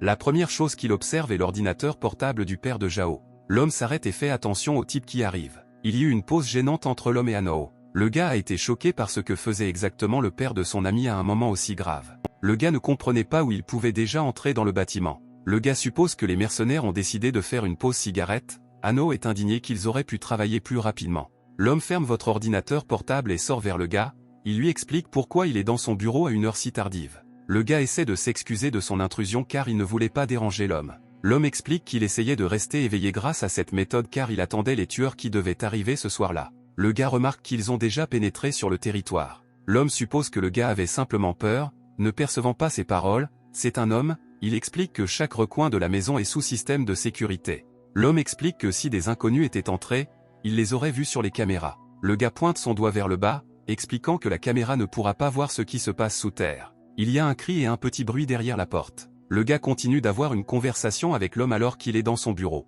À ce moment, 3 mercenaires inconnus ont fait irruption dans le bureau, menaçant de mort. L'un des hommes ajoute que ce jour-là, il tuera Jao. Le gars ne comprend pas pourquoi les mercenaires sont entrés par la porte d'entrée et après cela, ils se traitent de tueurs. Les hommes remarquent que Cheng a quand même osé venir chez lui. Le mercenaire explique qu'il est venu pour se suicider. L'homme déclare que le pervers qui pense à sa femme cherche aussi à le tuer, qualifiant le mercenaire de sans scrupules. Ano commence à écouter les détails de toute cette bagarre. Un homme raconte une histoire tragique où il a été séparé de sa femme. L'homme ajoute qu'une femme n'aime vraiment que lui. À ce moment, l'ordinateur reçoit un appel de la femme de l'homme. Anao suggère d'en demander un et son avis. L'homme répond et la femme demande immédiatement de lui transférer plus d'argent. Après tout, elle n'a plus de fonds sur sa carte. À New York, la jeune fille déclare qu'elle n'a pas assez d'argent pour tous les divertissements et qu'elle a besoin de 2 millions supplémentaires. Remarquant cela, Cheng décide d'aller vers le moniteur et de demander également. L'homme, les larmes aux yeux, précise ce que la jeune fille ressent pour lui et si elle se souvient de leur serment. La jeune fille ne comprend pas pourquoi l'homme est avec son mari, elle explique qu'elle s'appelle Nancy, pas Gixian. L'homme était perdu sur le moment et ne savait pas quoi dire ensuite. À Nao ils ajoutent que sa légende ne correspond pas beaucoup à la réalité. L'homme ne pouvait pas croire qu'il s'agissait d'une autre femme, il ne voulait pas admettre sa culpabilité. L'homme sort sa lame et décide de s'occuper de Zhao. Zhao est incapable de riposter, il se contente de regarder son assassin. Mais toutes les lames atterrissent sur une table ordinaire. Anao parvient à couvrir le corps de Zhao, il suppose que l'homme ne le perçoit pas du tout. L'homme essaie de clarifier qui est l'inconnu et pourquoi il veut aussi mourir. Le gars déclare qu'à cause de cet homme, il a déjà souffert 2 fois. L'homme ne comprend pas de quoi il parle et pourquoi s'amuser. Dans ses pensées, Anao remarqua qu'il avait dépensé 30 points pour toutes ces bêtises, ce qui ne lui convenait pas du tout. L'homme déclare que le gars est fatigué de vivre et se bat donc avec lui. Tous les mercenaires commencent soudainement à lancer des shurikens sur Anao. Le gars essaie de protéger l'homme avec son corps d'un grand flux de shurikens. Anao utilise sa technique du chaos caractéristique. Après quoi il tente immédiatement de pousser tous les shurikens vers les attaquants. La foule inconnue de mercenaires est rapidement vaincue et tombe sans âme. Il ne reste que Cheng. Il est assis par terre et n'arrive pas à croire ce qui se passe. L'homme décide d'appeler la sécurité pour que Cheng n'ait pas le temps de s'échapper. Anao suggère de ne pas se précipiter et de voir où le temps nous mène. L'homme dans ses pensées ne peut pas comprendre de quoi il parle. Après tout, ils ont déjà réussi à s'échapper. Anao ils ajoutent qu'ils doivent se méfier d'un tremblement de terre. Tous les mercenaires tentent de se précipiter dans le tunnel préparé à l'avance. Le tunnel s'effondre soudainement et tous les mercenaires tombent sous terre. Le gars ne s'intéresse pas à l'endroit où les bandits sont si pressés parce qu'il est dans le bâtiment. Il atterrit brutalement au sol, les dalles de pierre commencent brusquement à produire un petit tremblement de terre. L'homme ne pouvait pas croire ce qu'il voyait, ajoutant en souriant qu'il vaut mieux traiter tout le monde ensemble que séparément. Tous les mercenaires gisaient dans la fosse, coincés par des pierres, ils ne pouvaient pas bouger. L'homme s'approche lentement du gars et remarque qu'ils ont pénétré dans la maison à travers le sol. Et à ce moment-là, Zhao s'enfuit, ainsi que plusieurs gardes. Anao remarque que les gardes masculins sont légèrement en retard. L'homme remercie le gars de l'avoir sauvé car sans lui, rien ne serait arrivé. Les Anao acceptent la gratitude et se dirigent vers la chambre pour dormir le temps restant. Le lendemain, Anao sort à la rencontre du père de Zhao. L'homme remercie encore une fois pour son salut et décide d'offrir un petit cadeau de la part de toute la famille. L'homme l'appelle un arbre sacré qui porte chance aux gens et suggère également qu'il existe d'autres utilisations. Le système remarque qu'il s'agit d'un arbre magique géant et multiplie par 100 l'effet de la pratique.